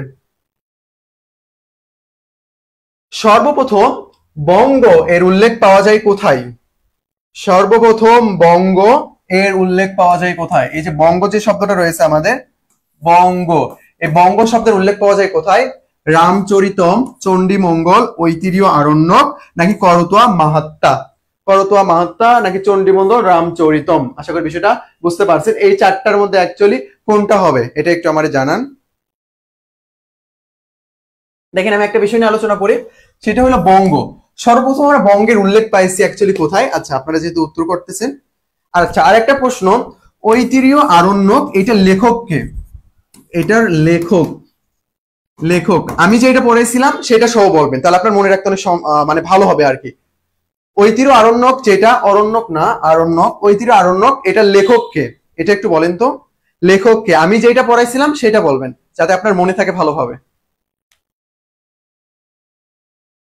সর্বপ্রথম বঙ্গের উল্লেখ পাওয়া যায় কোথায়? সর্বপ্রথম বঙ্গের উল্লেখ পাওয়া যায় ঐতিহ্য আরণ্যক যে গ্রন্থটা রয়েছে, এই ঐতিহ্য আরণ্যক গ্রন্থটা অনেক এখান থেকে পাওয়া যায়।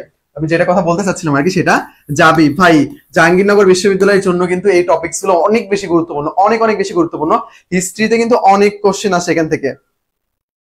নোসাই বা জান্নাত আপু, মেবি আপনার টাইপিং মিস্টেক আর কি, মহিপাল না মহিদাস।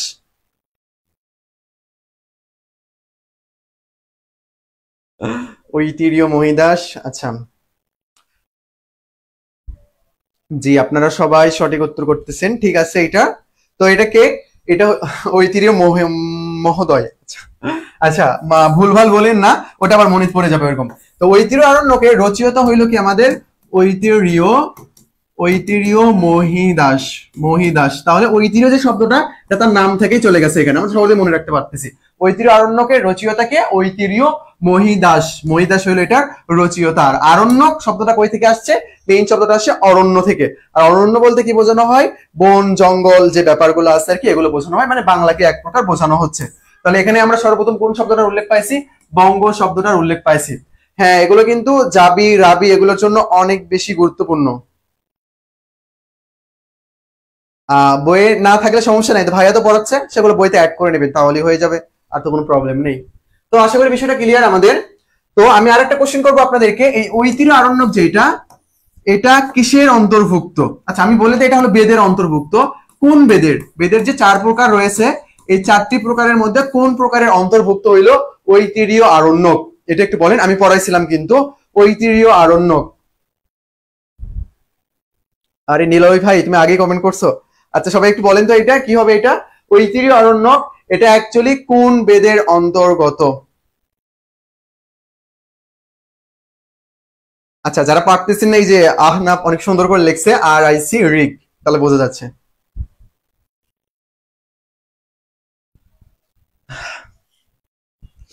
ঠিক আছে কমেন্টে এরকম বলতেছো রাকিব ভাই, সমস্যা নাই, ছবিতে চান্স পাও তারপরে সামনাসামনি এরকম বলিও, তারপরে তোমাকে সুন্দর করে ট্রিট করা হবে। আচ্ছা ঋগ্বেদ না, এটা অ্যাকচুয়ালি কোন বেদের অন্তর্গত? ঋগ্বেদের অন্তর্গত, ঋগ্বেদের অন্তর্গত। আমি যদি আরো ডিটেলস বলি এটা সম্পর্কে, ঋগ্বেদের কত নং শ্লোকে এটা বলা হয়েছিল? আপনাদেরকে পড়াইছিলাম, কারো কি মনে আছে? ও হ্যাঁ, এই যে রাহুল চক্রবর্তী সুন্দর করে লিখছো আর কি, 2.1.1 মানে 2.1.1 শ্লোকে মানে এই যে বঙ্গ শব্দের উল্লেখ পাওয়া যায়। তাহলে আমরা দেখলাম বঙ্গ শব্দের উল্লেখ পাওয়া গেছে কোথায়? ঐতিহ্য আরণ্যকে। ঐতিহ্য আরণ্যক হইল ঋগ্বেদের অন্তর্গত। আর ঋগ্বেদের ঐতিহ্য আরণ্যকের কত নং শ্লোকে আলোচনা করা হয়েছে? 2.1.1 শ্লোকে আলোচনা করা হয়েছে। আশা করি বিষয়টা ক্লিয়ার।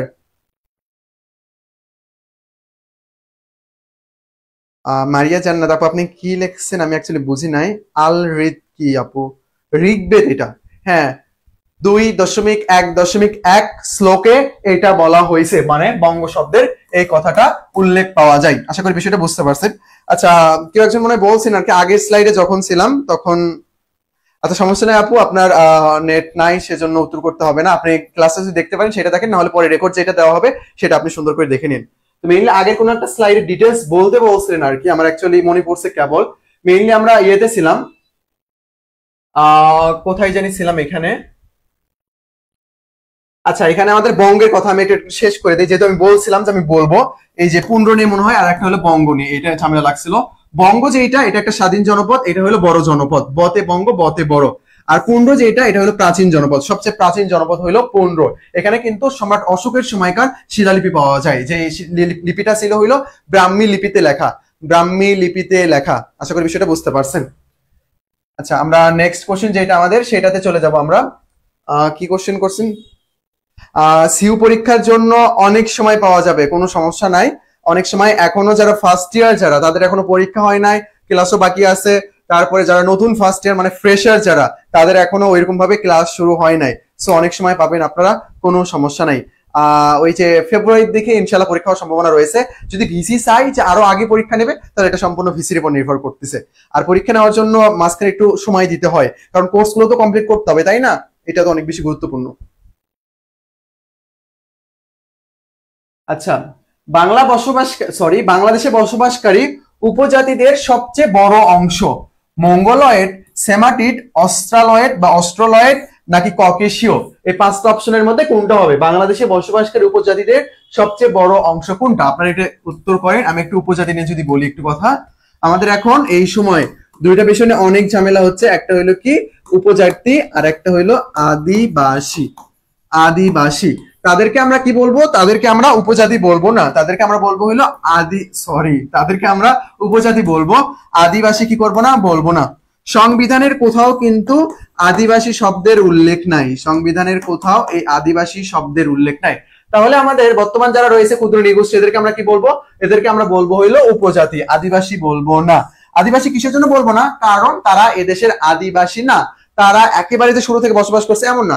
আমাদের যারা মুসলমান শাসক যারা ছিল প্রায় মধ্যযুগের দিকে, তাদের আবির্ভাব ঘটে, তারা কিন্তু তাদেরকে আশ্রয় দিয়েছিল। তার আগে যারা ছিল তারাও তাদেরকে আশ্রয় দিয়েছিল, আগের শাসক যারা ছিল তারা। দেখেন আমরা যখন পড়লাম আর্য অনার্য, তখন একটা বিষয় দেখতে পারলাম না, অস্ট্রিক দেখতে পারলাম। অস্ট্রিকের পরে তো আমরা দেখতে পারতেছি কাদের? অস্ট্রিকের পরে আমরা দেখতে পারতেছি দ্রাবিড়, তারপরে আমরা ভোটচিনীয় বা মঙ্গোলীয়দের দেখতে পারতেছি। তার মানে অস্ট্রিকের পরে আসছে মঙ্গোলীয়রা। তাহলে কিভাবে এদেরকে আমরা আদিবাসী বলবো? আদিবাসী আমরা কিভাবে বলবো? আর মঙ্গোলীয় থেকে কিন্তু সবচেয়ে বেশি উপজাতি হয়েছে। এই যে তার প্রধান হইলো চাকমা, তারপরে মারমা, মণিপুরি, এই যে উপজাতি যারা রয়েছে তারা। আর বাংলাদেশের উপজাতিদের সবচেয়ে বড় অংশ মঙ্গোলীয়, কারণ বাংলাদেশের উপজাতিদের মধ্যে সবচেয়ে বেশি উপজাতি রয়েছে কারা? তারা হইলো চাকমা।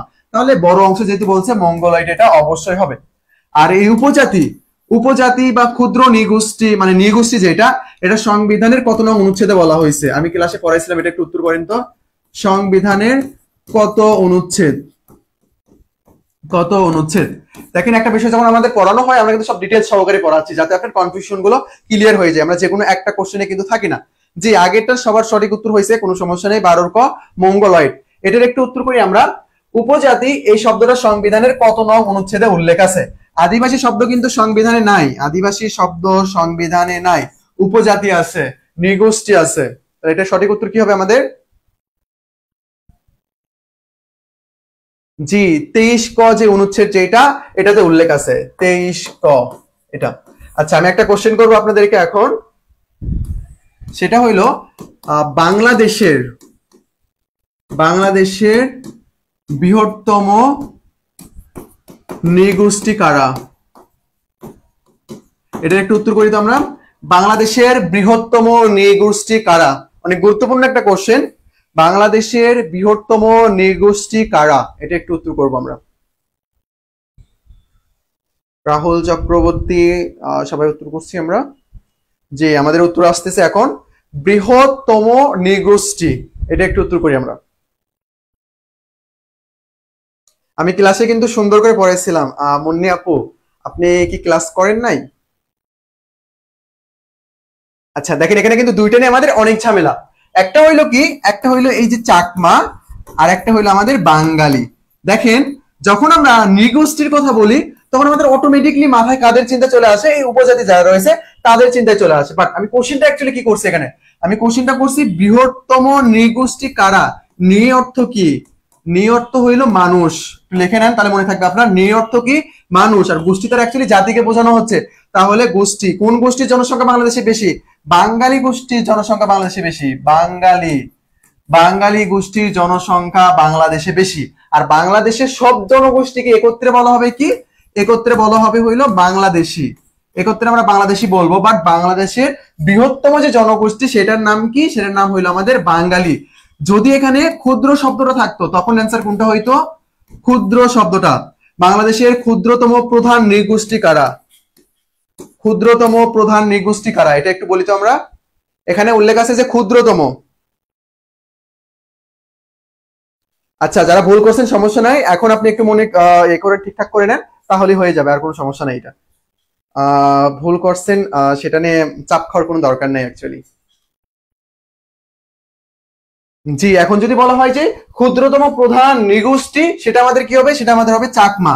তাহলে আমাদের দেখতে হবে যে নৃগোষ্ঠী, এটার দিকে আমরা খেয়াল রাখবো। ক্ষুদ্র বলছে কিনা, ক্ষুদ্র বললে তখন উপজাতিদের কথা আসবে, তার আগে কিন্তু উপজাতিদের কথা আসবে না। আশা করি বিষয়টা ক্লিয়ার, আর কখনোই এইটা ভুল করবেন না। আচ্ছা, এখন আমরা এটা দেখবো একটু।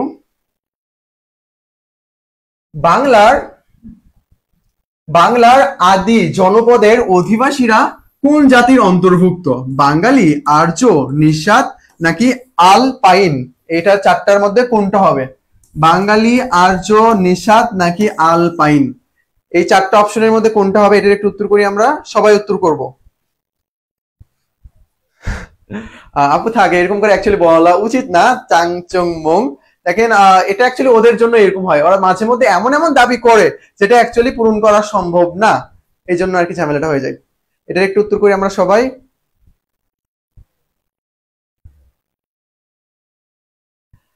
আদি অধিবাসী আমরা সবাই উত্তর করছি। সাবিয়া, আচ্ছা ঠিক আছে, আমি কমেন্টের দিকে আর না তাকাই। হ্যাঁ, এবার সঠিক উত্তর হয়েছে। বাংলার আদি জনপদের অধিবাসীরা কোন জাতির অন্তর্ভুক্ত? নিষাদ জাতির অন্তর্ভুক্ত। নিষাদ। আচ্ছা, আমি যেহেতু ক্লাসে পড়াইছিলাম সেহেতু আমি কোশ্চেনটা করি, তারপর আমি ডিটেলস আলোচনা করবো যারা এখানে নতুন রয়েছে তাদের জন্য। দেখেন, এই যে কোশ্চেন, যারা ব্যাচের স্টুডেন্ট তাদের জন্য। নিষাদ এই নামটা কারা সাহিত্যে অভিহিত করছে? অভিহিত করেছে, কারা সাহিত্যে অভিহিত করেছে? আর এই নিষাদ অ্যাকচুয়ালি কাদেরকে বলা হচ্ছে? কাদেরকে বলা হচ্ছে? দেখেন, নিষাদ জাতির অন্তর্ভুক্ত আমরা বললাম। নিষাদ অ্যাকচুয়ালি কোন জনগোষ্ঠীকে বলা হচ্ছে, এবং নিষাদ এটা ব্যবহার করছে কারা? তারা অ্যাকচুয়ালি সাহিত্যে অভিহিত করছে, বা তাদের যে গ্রন্থটা ছিল সেখানে তারা অভিহিত করছে। এটার একটু উত্তর করি আমরা। অনেকে একটা ক্রিটিক্যাল কোশ্চেন, নিষাদ আমরা কোন জাতি গোষ্ঠীকে বলতেছি, নিষাদ উল্লেখ করছে কারা? এটা একটু উত্তর করি আমরা।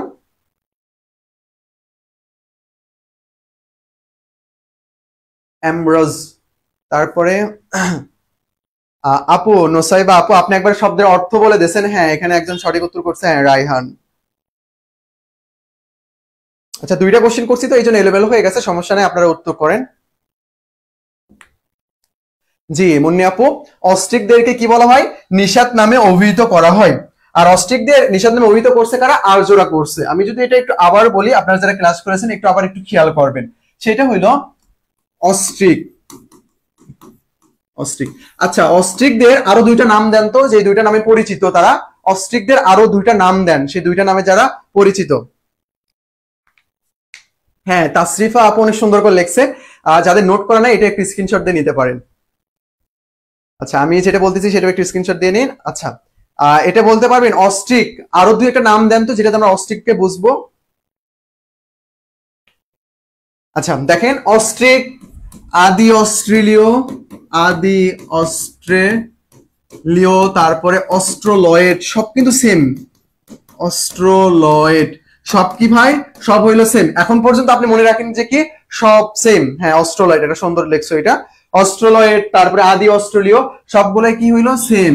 এই অস্ট্রোলয়েড, আদি অস্ট্রোলয়েড বা অস্ট্রিক, এদের পাশাপাশি একটা জনগোষ্ঠী বসবাস করতেছিল, তাদের নাম ছিল কি? কিরাত।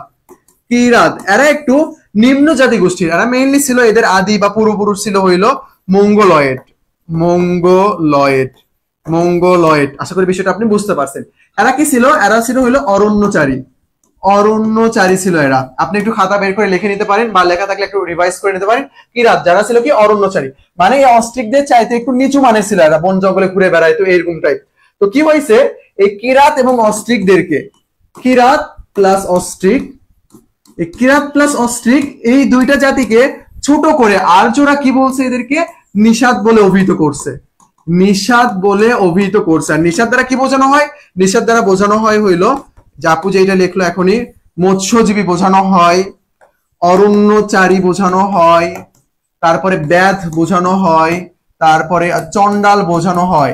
এক কথায় আর্যরা অ্যাকচুয়ালি তাদেরকে ছোট করার জন্য এই যে বিশেষণগুলো তারা অ্যাড করেছিল। তাহলে এই বিশেষণগুলো তারা কিসের জন্য অ্যাড করেছিল?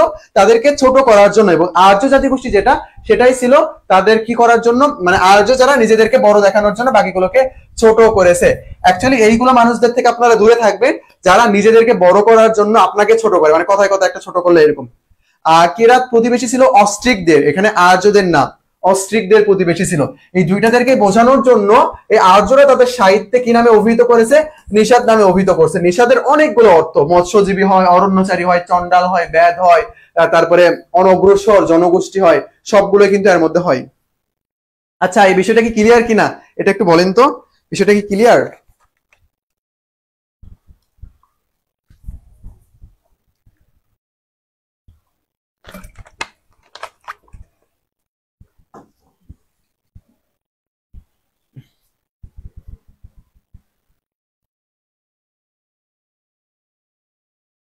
আচ্ছা আচ্ছা, আমরা নেক্সট দেখি। আচ্ছা ঠিক আছে, ক্লিয়ার ক্লিয়ার। আমরা নেক্সট কোশ্চেন দেখব। আমরা মোটামুটি শেষের দিকে চলে আসছি আজকে। আমরা আজকে 20টা কোশ্চেন সলভ করব ইনশাআল্লাহ। 14 নম্বর এটা চলে আসছি, বেশি সময় না। আচ্ছা, এটার একটু আমরা উত্তর করি। এখন আমরা মেইনলি আলোচনা করব আমাদের টার্গেট কি। টার্গেট হলো আমাদের একেবারে বঙ্গ থেকে কই যাওয়া? বাংলাদেশে যাওয়া। বঙ্গ থেকে আমরা বাংলাদেশে যাব। মেইনলি আমরা বঙ্গ যেটা সেটা নিয়ে আলোচনা করেছি, আর মাঝখানে বাংলা যেটা সেটা নিয়ে আলোচনা করছি। তার মানে আমাদের ঐতিহ্য আরণ্যক যে গ্রন্থটা সেটা আমাদের আলোচনা করা হয়েছে, এবং আরেকটা যে গ্রন্থ ছিল আমাদের আইনি আকবরী সেটা আলোচনা করা হয়েছে। এই ঐতিহ্য আরণ্যক এবং আইনি আকবরী বাদে অন্য যে গ্রন্থগুলো আছে এগুলো নিয়ে আমরা একটু ডিটেলস আলোচনা করব, এবং এই নামগুলো কই থেকে আসলো এই বিষয়গুলো নিয়ে আমরা আলোচনা করব আজকে। দেখেন কোশ্চেনটা অ্যাকচুয়ালি কি, এখানে কোশ্চেনটা হইলো প্রথম বিদেশি পর্যটক হিসেবে বাঙ্গালা শব্দটি ব্যবহার করেন কে? মেগাস্তিনিস, ঐতিহ্য মহিদাস, নাকি ইবনে বতুতা, নাকি আবুল ফজল? এই চারটার মধ্যে অ্যাকচুয়ালি কোনটা হবে এটা একটু আমরা বলবো। তো দেখেন এই চারটা অপশন যদি আমরা অ্যানালাইসিস করি, আমরা দেখেন এখানে পর্যটক বা পরিব্রাজক দুইটা শব্দ আমরা ইউজ করতে পারি। আচ্ছা, পরিব্রাজক সম্পর্কে আমরা জানবো আগে। পরিব্রাজক আসলে কাকে বলা হয়? যে পরিব্রাজন করে, পরিব্রাজন করে, যে পরিব্রাজন করে তাকে আমরা কি বলতেছি? যে পরিব্রাজন করে তাকে আমরা বলতেছি পরিব্রাজক। পরিব্রাজন বলতে অ্যাকচুয়ালি কি বোঝানো হয়? পর্যটনকে বোঝানো হয়, পর্যটনকে বোঝানো হয়। আশা করি আপনি বিষয়টা বুঝতে পারছেন। তাহলে পরিব্রাজক বা পর্যটক হিসেবে আমরা কে ব্যবহার করছি এটা আলোচনা করার আগে চারটা অপশনের মধ্যে আমরা একটু দেখবো। দেখেন মেগাস্থিনিস এবং আমরা ইবনে বতুতা, এই দুইজনকে আমরা কি পাচ্ছি? পর্যটক হিসেবে পাচ্ছি। ঐতিহ্য মহিদাস, আবুল ফজল তারা এই দেশেরই অন্তর্গত। তখন আমার কোশ্চেন হইলো এই মেগাস্থিনিস আর ইবনে বতুতা, মেইনলি আপনি প্রথমে ইবনে বতুতা মেগাস্থিনিস সম্পর্কে একটা লাইন বলেন। মেগাস্থিনিস সম্পর্কে একটা লাইন যেটা পরীক্ষায় আসতে পারে। মেগাস্থিনিস সম্পর্কে একটা লাইন বলেন যেটা পরীক্ষায় আসতে পারে।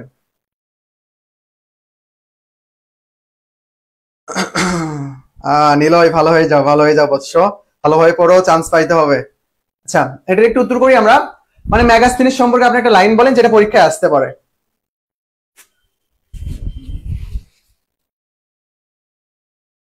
আমরা একটু উত্তর দেই সবাই। রাহুল চক্রবর্তী। আমি অ্যাকচুয়ালি ভাবছিলাম যে এটা নিয়ে অনেক ঝামেলা হবে, সবাই কমেন্ট করবে যে বাংলায় প্রথম এসেছিল, তো তুমি প্রথমে একটা লাইন লিখে সুন্দর করে ক্লিয়ার করে দিয়েছো বিষয়টা। Thank you so much. আচ্ছা, আমরা কেউ বলি মেগাস্থিনিস সম্পর্কে জানি না আমরা? মেগাস্থিনিসের একটা গ্রন্থ রয়েছে ইন্ডিকা, ভারতবর্ষে প্রথমে আসছে, এরকম একটা ইনফরমেশন দেই। তারপরে চন্দ্রগুপ্ত মৌর্যের আমলে ভারতবর্ষে আসেন। চন্দ্রগুপ্ত মৌর্যের কি ছিল? উনি রাষ্ট্রদূত ছিল, এই সম্পর্কে তো বলা যায় তো। এবং গ্রিক।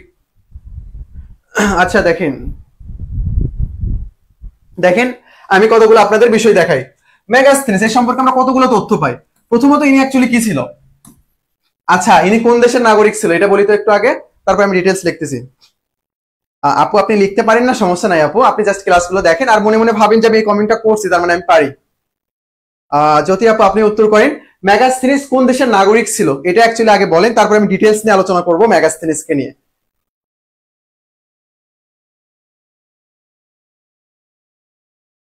মেগাস্থিনিস কোন দেশের নাগরিক ছিল এটা একটু বলেন কেউ একজন। হ্যাঁ, এই যে সুন্দর। আচ্ছা, একসাথে সবগুলো চলে আসছে। দেখেন প্রথমত যে ব্যাপারটা, মেগাস্থিনিস অ্যাকচুয়ালি পরিচয়টাতে কি? মেগাস্থিনিসের পরিচয় হইলো ইনি হইলো গ্রিসের নাগরিক। গ্রিসের নাগরিকদের আমরা কি বলবো? গ্রিক বলবো, তাদেরকে আমরা গ্রিক। আশা করি আমরা দুইটার মধ্যে পার্থক্যটা জানি। গ্রিস যেটা, এটা কিসের নাম হইলো? এটা হলো দেশের নাম, দেশের নাম। আর গ্রিক যেটা, এটা কি আমাদের ভাষা ও জাতির নাম, ভাষা প্লাস জাতির নাম। ভাষা এবং জাতির নাম এটা বোঝানো হয় গ্রিক শব্দ দ্বারা। তাহলে মেগাস্থিনিস যেহেতু গ্রিসের নাগরিক, তাদেরকে আমরা জাতি হিসেবে কি বলবো? গ্রিক বলবো। তাহলে মেগাস্থিনিস একজন কি ছিল? গ্রিক দূত ছিল। এবং তিনি আরো কি ছিল? তিনি ভূগোলবিদ ছিল, ভূগোলবিদ। তাহলে আমরা দুইটা পরিচয় তার সম্পর্কে পাইলাম, একটা মেগাস্থিনিস গ্রিক দূত ছিল এবং কি ছিল? তিনি ভূগোলবিদ ছিল। আরেকটা যে ব্যাপার, এই দূতটা অ্যাকচুয়ালি তিনি কার ছিল? এই যে মেগাস্থিনিস কার দূত ছিলেন? ইনি ছিলেন কিন্তু রাজা সেলুকাসের দূত। কার রাজসভায় ছিল? চন্দ্রগুপ্ত মৌর্যের রাজসভায় ছিল। আচ্ছা এটা বুঝে নেন, চন্দ্রগুপ্ত মৌর্য, চন্দ্রগুপ্ত মৌর্য। দেখেন আমরা পরিচয় কি কি পাচ্ছি এখানে? মেগাস্থিনিস ইনি গ্রিসের নাগরিক, গ্রিসের নাগরিক এই জন্য তাকে আমরা কি বলবো? তাকে আমরা বলবো হইলো গ্রিক দূত। গ্রিক দূত ছিলেন, গ্রিক ভূগোলবিদ ছিলেন, এবং ইনি কার শাসনামলে আসছিল? চন্দ্রগুপ্ত মৌর্যের শাসনামলে আসছিল। কে প্রেরণ করছিল তাকে? রাজা সেলুকাস তাকে প্রেরণ করেছিল, রাজা সেলুকাস তাকে প্রেরণ করেছিল আর কি। সেলুকাস কে ছিল? সেলুকাস কিন্তু আবার আলেকজান্ডারের সেনাপতি ছিল, আলেকজান্ডারের সেনাপতি ছিল। সেলুকাস কে ছিল? সেলুকাস ছিল হইল আলেকজান্ডারের সেনাপতি। এই সেলুকাসের সাথে কার যুদ্ধ হয়েছিল? চন্দ্রগুপ্ত মৌর্যের যুদ্ধ হয়েছিল। তিনি এই সেলুকাস বিভিন্ন ধরনের সামগ্রী, যেটা উপঢৌকন, এর মধ্যে বিশেষ করে ছিল হাতি ছিল অনেক আর কি। আচ্ছা ঠিক আছে, সমস্যা নাই। আচ্ছা আমি শেষ করে দিই এটা একটু। সেলুকাস ইনি অনেক উপঢৌকন নিয়ে চলে যায় এবং তিনি কি করে? এই চন্দ্রগুপ্ত মৌর্যের মেয়ে যে আছে আর কি, তার সাথে এই সেলুকাসের যে মেয়ে ছিল তার সাথে বিয়ে দেওয়া হয় এই চন্দ্রগুপ্ত মৌর্যের। আশা করি বিষয়টা আপনি বুঝতে পারছেন। তাহলে মেগাস্থিনিস সম্পর্কে আমরা অনেক ইনফরমেশন পাইলাম। মেগাস্থিনিসের অন্যতম যে ইনফরমেশন, সেটার একটা কি, তিনি একটা গ্রন্থ রচনা করেন। গ্রন্থের নাম কি? গ্রন্থের নাম হলো ইন্ডিকা। ইন্ডিকা গ্রন্থ তিনি রচনা করেছেন। আর এই মেগাস্থিনিস ভারতের প্রথম পর্যটক, ভারতের প্রথম পর্যটক। তিনি কি করেন নাই? বাংলায় আসেন নাই। বাংলায় আসছে যে এমন কোনো প্রমাণ পাওয়া যায় নাই। আশা করি বিষয়টা ক্লিয়ার, আশা করি বিষয়টা ক্লিয়ার। তারপরে আমরা নেক্সট যদি এমসিকিউটা দেখি, আশা করি এখানে ক্লিয়ার এটা, যে প্রথম বিদেশি পর্যটক হিসেবে বাংলা শব্দটা ব্যবহার করছে কে? বাংলা শব্দটা ব্যবহার করছে হইলো ইবনে বতুতা। আর একটা কোশ্চেন আপনাদেরকে আমি করি, ইবনে বতুতা ইনি কোন দেশের নাগরিক ছিল? কোন দেশের নাগরিক? ইবনে বতুতা কোন দেশের নাগরিক ছিলেন? গ্রন্থ ইন্ডিকা। আচ্ছা এটা একটু উত্তর করি আমরা, যে তিনি অ্যাকচুয়ালি কোন দেশের নাগরিক ছিল? জি, ইবনে বতুতা কিন্তু কোথাকার নাগরিক ছিল? ইবনে বতুতা কিন্তু মরক্কোর নাগরিক ছিল, মরক্কোর নাগরিক ছিল। ইবনে বতুতা যে শব্দটা ব্যবহার করছে বাঙ্গালা, এটা তিনি কোন গ্রন্থে ব্যবহার করেছে? কোন গ্রন্থে? কোন গ্রন্থে, বা তার গ্রন্থের নাম কি? তার গ্রন্থের নাম কি? এটা একটু বলি আমরা একটু, তার গ্রন্থের নাম কি? মেগাস্থিনিস ইবনে বতুতা যে বাঙ্গালা শব্দটা ইউজ করছে, এটা তিনি কোন গ্রন্থে ব্যবহার করেছে? বা এই প্রশ্নটা এরকম আসতে পারে যে ইবনে বতুতার গ্রন্থের নাম কি? এটা একটু উত্তর করি আমরা। জি, মরক্কো যেটা, এটা সবারই সঠিক উত্তর, এটা সবারই সঠিক উত্তর, মরক্কো।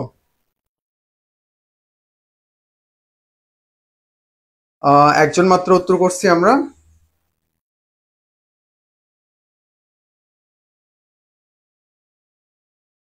না আপু, আপনি ইয়ে করতেছেন, বাঙ্গালা না, সরি বাঙ্গালা যেটা সেটা তো এটার সাথে সম্পর্কিত, আপনার একটু মিস্টেক হয়ে গেছে ওখানে। এই যে বাঙ্গালা, বাঙ্গালা শব্দটি সর্বপ্রথম ব্যবহার করছে কে? সর্বপ্রথম ব্যবহার করছে ইবনে বতুতা। ইবনে বতুতার যে গ্রন্থের নাম, সেটার নাম কি? কিতাবুল রেহেলা বা রেহেলা, রেহেলা বা রেহেলা, দুই ভাবেই থাকতে পারে আর কি, দুইটাই সঠিক। কিতাবুল রেহেলা বা রেহেলা, যেটার বাংলা কি? বাংলা হইলো সফরনামা, সফরনামা। আশা করি আপনি এই বিষয়টা বুঝতে পারছেন যে কিতাবুল রেহেলা বা সফর নামের গ্রন্থের নাম, যেখানে তিনি কি করছে? প্রথম বিদেশি পর্যটক হিসেবে বাঙ্গালা যে শব্দটা রয়েছে সেই শব্দটা তিনি ব্যবহার করেছেন। আশা করি বিষয়টা ক্লিয়ার। তাহলে বঙ্গ শব্দের কাহিনী শেষ, বাংলার কাহিনী শেষ। এখন আমরা দেখব একের পর এক। দেখেন এই সুবা বাংলা কোন শাসন আমলে বাংলা প্রদেশ সুবা বাংলা নামে পরিচিত পেয়েছিল? সুবা বাংলা নামে পরিচিত পেয়েছিল। বেহালা, বেহালাও কিন্তু সুন্দর। মুন্নিয়া আচ্ছা সমস্যা নাই এটা। আচ্ছা থাক, ওটা এমনিতেই মিস্টেক হয়ে গেছে, ব্যাপার না। কিতাবুল রেহেলা, এটা একটু বলি আমরা। কোন শাসন আমলে সুবা বাংলা নামে পরিচিত ছিল? আজকের কয়েকটা কোশ্চেনের পর আপনার বাংলা নিয়ে আর কোনো ঝামেলাই থাকবে না, যে বাংলা, বঙ্গ, বেঙ্গল, বেঙ্গালা, বাংলাদেশ, পুরো পাকিস্তান সবকিছু আজকে আলোচনা করা হবে এই লাস্ট কয়েকটা কোশ্চেনে। আমরা সবাই একটু বলি এটার কোনটা উত্তর হবে, সুবা বাংলা এটা। আরেকটা কোশ্চেন, সুবা শব্দের অর্থ কি? সুবা, সুবা শব্দের অর্থ কি? এই দুইটা প্রশ্নের উত্তর একটু আমরা করি এখন, আমি তারপর ডিটেলস বোঝাই দিচ্ছি এটা। হ্যাঁ 15 খ আমরা বলতেছি সবাই, কোন শাসনামলে বাংলা প্রদেশ সুবা বলি আমরা? সেন, মুঘল, ইংরেজ, পাকিস্তান। জি আপনাদের সবার সঠিক উত্তর হয়েছে মেইনলি এই যে মুঘল শাসন আমলে বাংলা প্রদেশ সুবা বাংলা নামে পরিচিত। এখন কোশ্চেনটা হলো সুবা শব্দের অর্থ কি? সুবা শব্দের অর্থ কি? আমরা এখনো মেইনলি ক্লাসগুলো করি নাই তো, যারা বেসিক স্টুডেন্ট যারা আছেন আর কি, পরে করতে পারবেন এগুলো, মেইনলি নেক্সট ক্লাসে থাকবে আশা করি, দিল্লি সালতানাত এবং মুঘল শাসনামল। আচ্ছা আমরা বলি, ভুল হলে সমস্যা নাই। আচ্ছা আচ্ছা দেখেন, একটা বিষয়, সেটা হলো এই যে মুঘল শাসনামল, মুঘল শাসনামল যখন তাদের অন্তর্ভুক্ত হয়ে যায় তখন তারা এটা নাম দেয় কি? সুবাহ বাংলা। সুবা বাংলা, সুবা দ্বারা বোঝানো হয় হইলো প্রদেশ। সুবা দ্বারা কি বোঝানো হয়? সুবা দ্বারা বোঝানো হয় হইলো প্রদেশ। আশা করি আপনি বুঝতে পারছেন। প্রদেশ এই শব্দটা কিসের সাথে সম্পর্কিত? প্রশাসনিকের সাথে সম্পর্কিত। মানে যে স্থান থেকে কি করা হবে, প্রশাসনিক যে কর্মকাণ্ড করা হবে আর কি, এটাকে মেইনলি বলা হচ্ছে কি? প্রদেশ বলা হচ্ছে। আশা করি বিষয়টা বুঝতে পারছেন, ওখান থেকে এই শব্দটা আসছে। দেখেন প্রদেশ বলতে এখন এখানে কি বোঝানো হবে? প্রদেশ বলতে কিন্তু পুরো যে বাংলা, যে কয় অঞ্চল বা যে কিছু অঞ্চল মুঘলদের মধ্যে অন্তর্ভুক্ত হয়েছে সবগুলোকে কি বলবো আমরা? সুবা বাংলা বলবো। তাহলে সুবা বাংলা মানে কি? সুবা বাংলা মানেই হইলো কি? বাংলা প্রদেশ, বাংলা প্রদেশ। আশা করি আপনি বিষয়টা বুঝতে পারছেন। দেখেন আরো কয়েকটা শব্দ রয়েছে যে সবগুলো শব্দ দ্বারা প্রদেশ বোঝানো হয়। প্রদেশ, সুবা, আরেকটা রয়েছে কি? প্রেসিডেন্সি। Presidency, Presidency. দেখেন তাহলে প্রদেশ দ্বারা সুবা, সুবা দ্বারাও কি বোঝানো হয়? এই প্রদেশকে বোঝানো হয়। সুবা দ্বারা বোঝানো হয় এই প্রদেশ, যেটা কোন শাসনামল? যেটা হলো মুঘল শাসনামল। মুঘল শাসনামল। এই প্রদেশ দ্বারা আবার কি কে বোঝানো হয়? প্রেসিডেন্সি দ্বারাও আবার প্রদেশকেও বোঝানো হয়। এই প্রেসিডেন্সি শব্দটা ব্যবহার হয়েছে কোন সময়ে? ইংরেজ শাসন আমলে। ইংরেজ শাসন আমল, শাসন আমলে ব্যবহার হয়েছে এটা। আশা করি কনসেপ্টটা আপনাদের ক্লিয়ার।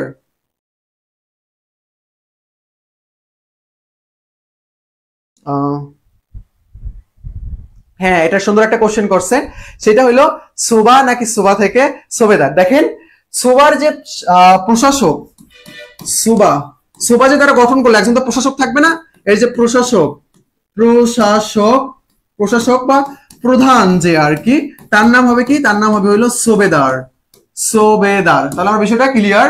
সুবা দ্বারা বোঝানো হয় কি? প্রদেশ। এবং এই সুবার যে প্রধান হবে বা প্রশাসক যে হবে তাকে আমরা কি বলবো? তাকে আমরা বলবো হইলো সুবেদার। সুবেদার। আশা করি আপনি বিষয়টা ক্লিয়ার। সুবা প্রেসিডেন্সি, সুবার যে প্রধান হবে তাদেরকে আমরা কি বলতেছি? তাদেরকে আমরা বলতেছি হইলো সুবেদার। আর প্রেসিডেন্সি এগুলোর যে শাসন ভার যারা পাইছিল তাদেরকে কি বলা হচ্ছিল? Governor, governor general. তারপরে যখন বড় অংশ হয়ে যায় তখন আমরা তারপরে দেখতে পারলাম কি? তারপর দেখতে পারলাম আমরা ভাইসরয়। এগুলো আমি ডিটেইলস আলোচনা করব। গভর্নর কোন সময় হইলো, বাংলার গভর্নর বলতে কি বোঝানো হয়, ভারতের গভর্নর বলতে কি বোঝানো হয়, গভর্নর জেনারেল বলতে কি বোঝানো হয়, গভর্নর জেনারেল পদটাকে কিসের জন্য আবার ভাইসরয় পদে উন্নয়ন করা হইলো, এটা কিসের জন্য, আমরা ডিটেইলস সবকিছু পড়বো, সমস্যা নেই। আশা করি বিষয়টা ক্লিয়ার আপনাদের। যে সুবার যে শাসক যে আর কি, তাদেরকে আমরা কি বলবো? তাদেরকে আমরা বলবো কিন্তু সুবেদার। আর সুবা বাংলা এটা আমরা মুঘল শাসনামল। আচ্ছা প্রথম সুবেদার কে ছিল? কেউ একজন বলেন তো, প্রথম সুবেদার, বাংলার প্রথম সুবেদার কে ছিল? বাংলার প্রথম সুবেদার।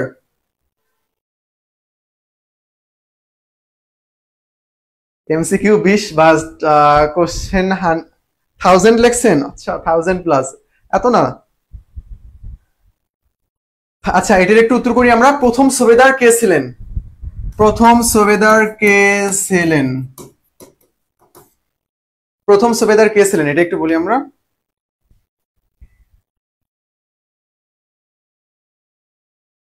হ্যাঁ, এই দুইটা নিয়ে ঝামেলা হবে, দুইটাই চলে আসছে, একটা হলো মানসিংহ চলে আসছে, একটা ইসলাম খান চলে আসছে।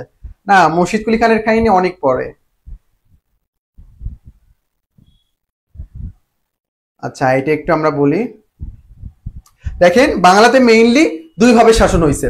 একটা কিভাবে শাসন হয়েছে, একটা হইল সুবেদারি শাসন, একটা হইল সুবেদারি শাসন, আর একটা হইল কি নবাবী শাসন। নবাবী শাসন, সুবাগুলো যখন আস্তে আস্তে স্বাধীন হয়ে যায়, সুবা যখন কি হয় স্বাধীন হয়, তখন কারা শাসন করে, তখন হইলো এই নবাবরা শাসন করে। আশা করি আপনি বিষয়টা বুঝতে পারছেন, স্বাধীন নবাব হিসেবে তারা শাসন করে। আমরা মেইনলি আমাদের নেক্সট যে ক্লাসটা আছে, তারপরের যে ক্লাসটা হবে, সেই ক্লাসে আমরা এগুলো নিয়ে ডিটেলস আলোচনা করব। তো প্রথম সুবেদার অ্যাকচুয়ালি কি, স্বীকৃত প্রথম সুবেদার হইলো ইসলাম খান।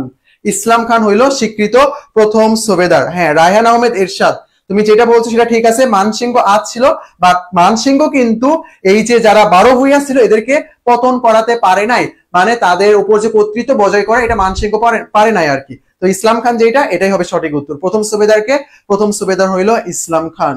আশা করি বিষয়টা ক্লিয়ার। যিনি 1608 সালে নিয়োগপ্রাপ্ত হয়ে ঢাকায় আসছিল এবং ঢাকাকে প্রথম বাংলার প্রাদেশিক রাজধানী করে 1610 সালে, এবং ঢাকার নাম রাখে কি জাহাঙ্গীরনগর। অতীতকালেও কিন্তু ঠিক আমরা এইরকমই ছিলাম, মানে তেল দিয়ে চলতে পছন্দ করতাম, যেমন বঙ্গবন্ধু, যে কোনো কিছুর নাম আমরা বঙ্গবন্ধুর নামেই করে দেই। আচ্ছা, আশা করি বিষয়টা ক্লিয়ার। ইংলিশ শাসন আমলে কোন শব্দটার উদ্ভব হয়? বেঙ্গলা, বাংলা, বঙ্গ, বেঙ্গল, এই চারটা অপশনের মধ্যে কোনটা হবে? একজন বলি। ইংলিশ শাসন আমলে, সরি ইংলিশই লিখছি এখানে, আচ্ছা ইংরেজ শাসন আমলে বলতে পারি আমরা, এটা ভালো চাই আর কি তাদের সাথে। ইংরেজ শাসন আমলে, ইংরেজ শাসন আমলে কোন শব্দের উদ্ভব হয়? জি আপু, আমাদের অনেক বেশি তেল, আমরা তেল মারতে পছন্দ করি অ্যাকচুয়ালি।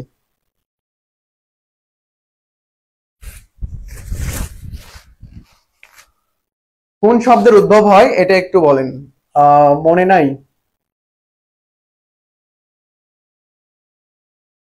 আমরা সবাই একটু বলি এটা। ইংলিশ শাসন আমলে বা ইংরেজ আমলে কোন শব্দটির উদ্ভব হয়? আচ্ছা, দেখতে পাচ্ছেন না নাকি? বেঙ্গলা, বাংলা, বঙ্গ নাকি বেঙ্গল?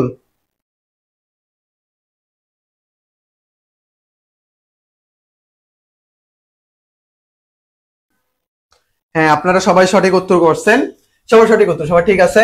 ইংলিশ বা ইংলিশ শব্দ কোনটা আমাদের? ইংলিশ শব্দ বেঙ্গল না, বেঙ্গলি তো আমরা বলে থাকি না ইংলিশ শব্দ, তো বেঙ্গলি তো হবে। দেখেন, এখন কোশ্চেন হলো বেঙ্গালা। এই বেঙ্গালা এটা কোন ভাষা থেকে আসছে বা কাদের সময় উদ্ভব হয়েছিল? এই বেঙ্গালা শব্দটা ভাষা থেকে না, অ্যাকচুয়ালি এটা কাদের সময় উদ্ভব হয়েছিল? এই বেঙ্গালা বা বেঙ্গালা নামে কারা আমাদেরকে অভিহিত করছিল? কোশ্চেনটা হলো এটা, বেঙ্গালা। এটা কি পারবেন আপনারা? আচ্ছা, আমি বলে দিচ্ছি তাহলে। বেঙ্গালা যেটা, এটা পর্তুগিজ। পর্তুগিজরা কি বলতো আমাদেরকে? বেঙ্গালা বলতো। পর্তুগিজরা আমাদেরকে বেঙ্গালা বলতো। জি আপু, বেঙ্গল প্রেসিডেন্সি যেটা, আচ্ছা যেহেতু আপু বলছে আমি সেটা নিয়ে একটু আলোচনা করি। বেঙ্গল প্রেসিডেন্সি, প্রেসিডেন্সি দেখেন, বেঙ্গল প্রেসিডেন্সি কত সালে গঠিত হয়? এটা বিভিন্ন সালে বিভিন্ন রকম করে গঠন করা হয়েছে, তো এইদিকে আমরা যাব না। বেঙ্গল প্রেসিডেন্সির ধারণা আমরা প্রথম কখন পাই? প্রথম আমরা পাই হইলো, আচ্ছা আমি দুইটা সাল লিখি, আপনারা একটু আমাদেরকে বলেন না যে 100+ কোশ্চেন করতেছি, এই সালের একটু উত্তর দেন। 1764 সালে কি হয়েছিল এবং 1765 সালে কি হয়েছিল? 1764 এবং 65, এই দুইটা সালে কি হয়েছিল কেউ একজন বলেন, আমি তারপরে বেঙ্গল প্রেসিডেন্সি নিয়ে ডিটেলস আলোচনা করতেছি। আর বেঙ্গল প্রেসিডেন্সি বলতে অ্যাকচুয়ালি কি বোঝানো হয় জানেন? বেঙ্গল প্রেসিডেন্সির মধ্যে বাংলা ছিল, বাংলা বলতে অবিভক্ত বাংলা যেটা, সেটা বিহার ছিল, উড়িষ্যা ছিল, আসাম ছিল, তারপরে নাগপুর ছিল, এই অঞ্চলগুলো নিয়ে কি গঠিত হয়েছিল? বেঙ্গল প্রেসিডেন্সি গঠিত হয়েছিল। আর ভারতবর্ষ যেটা, পুরো যে অঞ্চল ভারত, পাকিস্তান, তারপরে মিয়ানমার, বাংলাদেশ নিয়ে ছিল আমাদের ভারতবর্ষ। আর ভারতবর্ষের একটা প্রশাসনিক অঞ্চল বলতে পারেন আপনি পুরোটা মিলে এই বেঙ্গল প্রেসিডেন্সিকে। 1764 সালে কি হয়েছিল এটাকেও পারবো না আমরা? 1764 সালে কি হয়েছিল?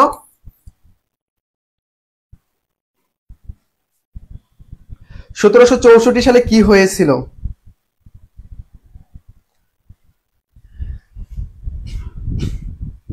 দেখেন, আমাদের এই ভারতবর্ষে ইংরেজরা যে ক্ষমতাটা লাভ করছে, এটার পিছনে দুইটা যুদ্ধের কারণ ছিল। একটা হইলো কি, একটা হইলো আমাদের পলাশির যুদ্ধ, পলাশির যুদ্ধ।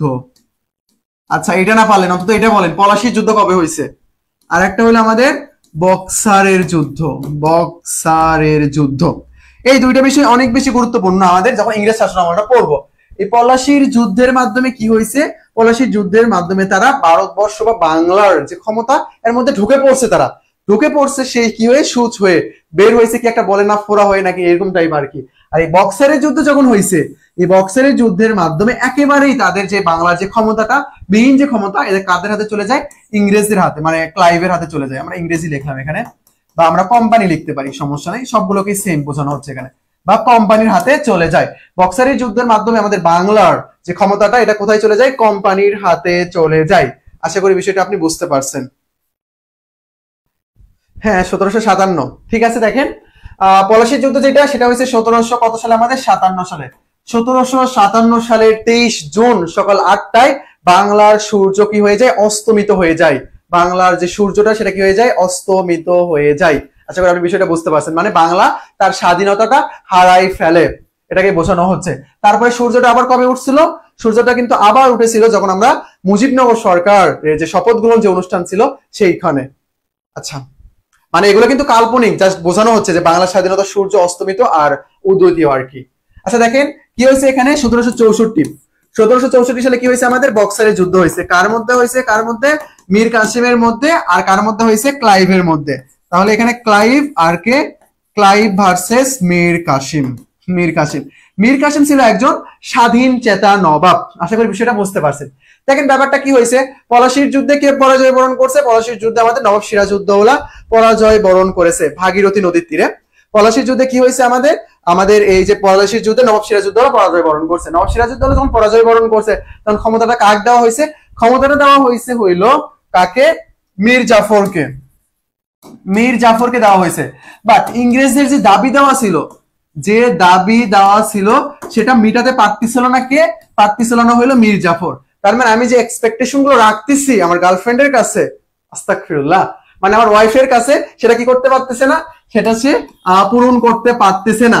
এখন মনে হইলো কি যে না, আমার প্রথম ওয়াইফ আমার কাছে ভালো লাগতেছে না, আমি কি করব, আমি এখন দ্বিতীয় বিবাহ করব, আরেকটা যে আমি কি করব, বিবাহ করব।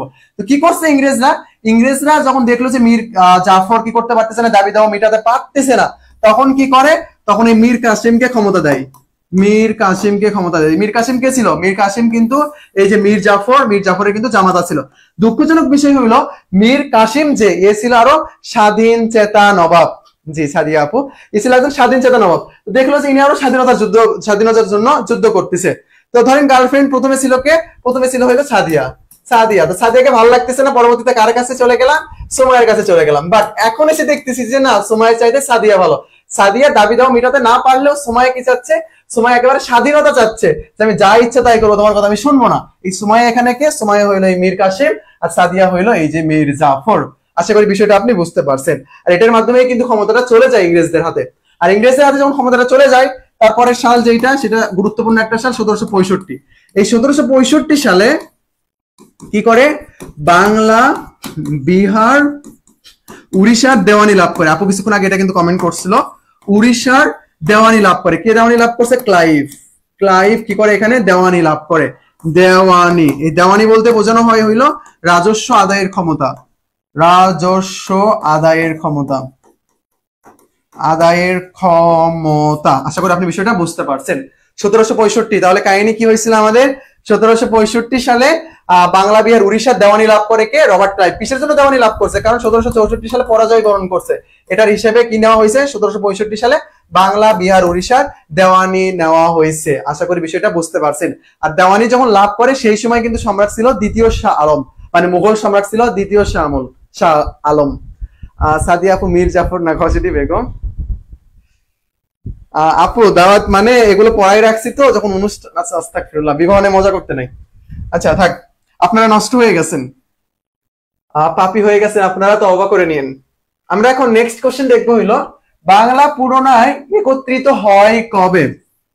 আচ্ছা আপনাদের কাছে কোশ্চেন, বাংলা প্রথম ভাগ হয় কবে, প্রথম ভাগ হয় কবে, এটা একটু বলেন তো। বাংলা প্রথম ভাগ হয় কবে, অবিভক্ত তো আগে যাবো না, আমরা ভাগেরটা দেখবো। এটা একটু উত্তর করি আমরা। আর প্যারানিয়ান আর কিছুক্ষণ মাত্র আছি আপনাদের সাথে। আর মাত্র 3টা কোশ্চেন আছে আমাদের, 18, 19, 20। আচ্ছা, আগে এটা উত্তর দিতে হবে না, আগে বলেন বাংলাটা বিভক্ত করা হয় কবে? বাংলাটা প্রথম বিভক্ত করা হয় কবে? বাংলা প্রথম বিভক্ত করা হয়েছে কবে, এটা একটু বলি আমরা সবাই। নিলয় ভালো হয়ে যাও তুমি। আরিয়া জান্নাত, আর কেউ?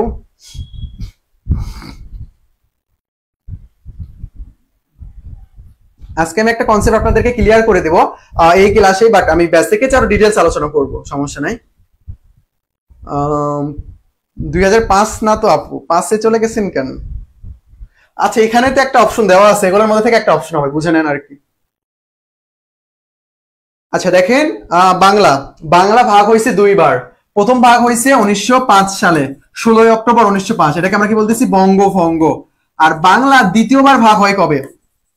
দ্বিতীয়বার ভাগ হয় কবে? আপনি কোশ্চেনগুলোর একটু উত্তর করেন, আমি তারপর ডিটেইলস বোঝাই দিব আমি কিসের জন্য প্রথমবার ভাগ নিয়ে আলোচনা করলাম, দ্বিতীয়বার ভাগ নিয়ে আলোচনা করলাম, সবগুলো। তো দ্বিতীয়বার ভাগ হয় কবে? প্রথমবার আমরা অ্যান্সার পাইছি, প্রথমবার অ্যান্সার হলো আমাদের 16 অক্টোবর 1905, যেটাকে আমরা ইতিহাসে কি নামে পরিচিত? বঙ্গভঙ্গ নামে পরিচিত। দ্বিতীয়বার ভাগ হয়েছে কবে? দ্বিতীয়বার ভাগ হয়েছে কবে?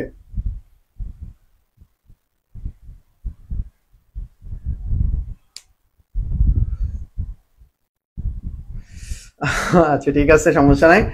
2005, সমস্যা নাই আপু, মাথায় একটু ঝামেলা হয় আর কি এজিকে ক্লাসে, এগুলো নিয়ে প্যারা নাই। আচ্ছা, কোশ্চেনটার একটু উত্তর করি আমরা। বাংলাকে দ্বিতীয়বার বিভক্ত করা হয় কবে? দ্বিতীয়বার বিভক্ত মাত্র 2 জন উত্তর করছেন, বাকি আপনারা কি জানেন না, নাকি আপনাদের হাত ব্যথা করতেছে? আচ্ছা, আমরা নেক্সট দেখি। আচ্ছা দেখেন, আমি এখানে কিন্তু এখানে আমি দুইটা বিষয় নিয়ে আলোচনা করব, মানে দুইটা বিষয় বলছি আর কি। একটা হলো প্রথমবার ভাগ।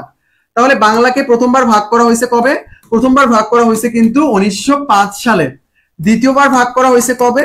দ্বিতীয়বার ভাগ করা হয়েছে কিন্তু 1911 সালে।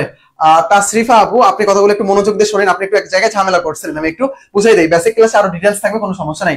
দেখেন দুইটা বিষয় এখানে, একটা হলো প্রথম ভাগ 1905, একটা দ্বিতীয় ভাগ কত? 1900, আচ্ছা দ্বিতীয় ভাগ 1947। এখানে দুইটা বিষয় আমরা দেখবো, 1947 আর একটা কত? 1905। তার মানে দুইবার ভাগ, তার মানে মাঝখানে একটা সময় কি করা হয়েছিল? অবিভক্ত করা হয়েছিল। অবিভক্ত মানে দুইটা বাংলাকে কি করা হয়েছিল? এক করা হয়েছিল। এটা অ্যাকচুয়ালি কবে করা হয় দেখেন, আমি যেহেতু তারিখ এখানে লেখা আছে আমি ডিটেইলস আলোচনা করি। 16 অক্টোবর 1905-এ কি করা হয়েছে? আমাদের বঙ্গভঙ্গ করা হয়েছে, বঙ্গভঙ্গ করা হয়েছে। তারপরে কি করা হয়েছে? 12 ডিসেম্বর 1911 সালে বঙ্গভঙ্গ রদ করা হয়েছে। বঙ্গভঙ্গ কি করা হয়েছে? রদ করা হয়েছে। এখন ব্যাপারটা হইলো, এটা সঠিক উত্তর কোনটা হবে জানেন? সঠিক উত্তর আপনারা একটু সবাই দিয়েছিলেন, মেবি সি দিয়েছিলেন।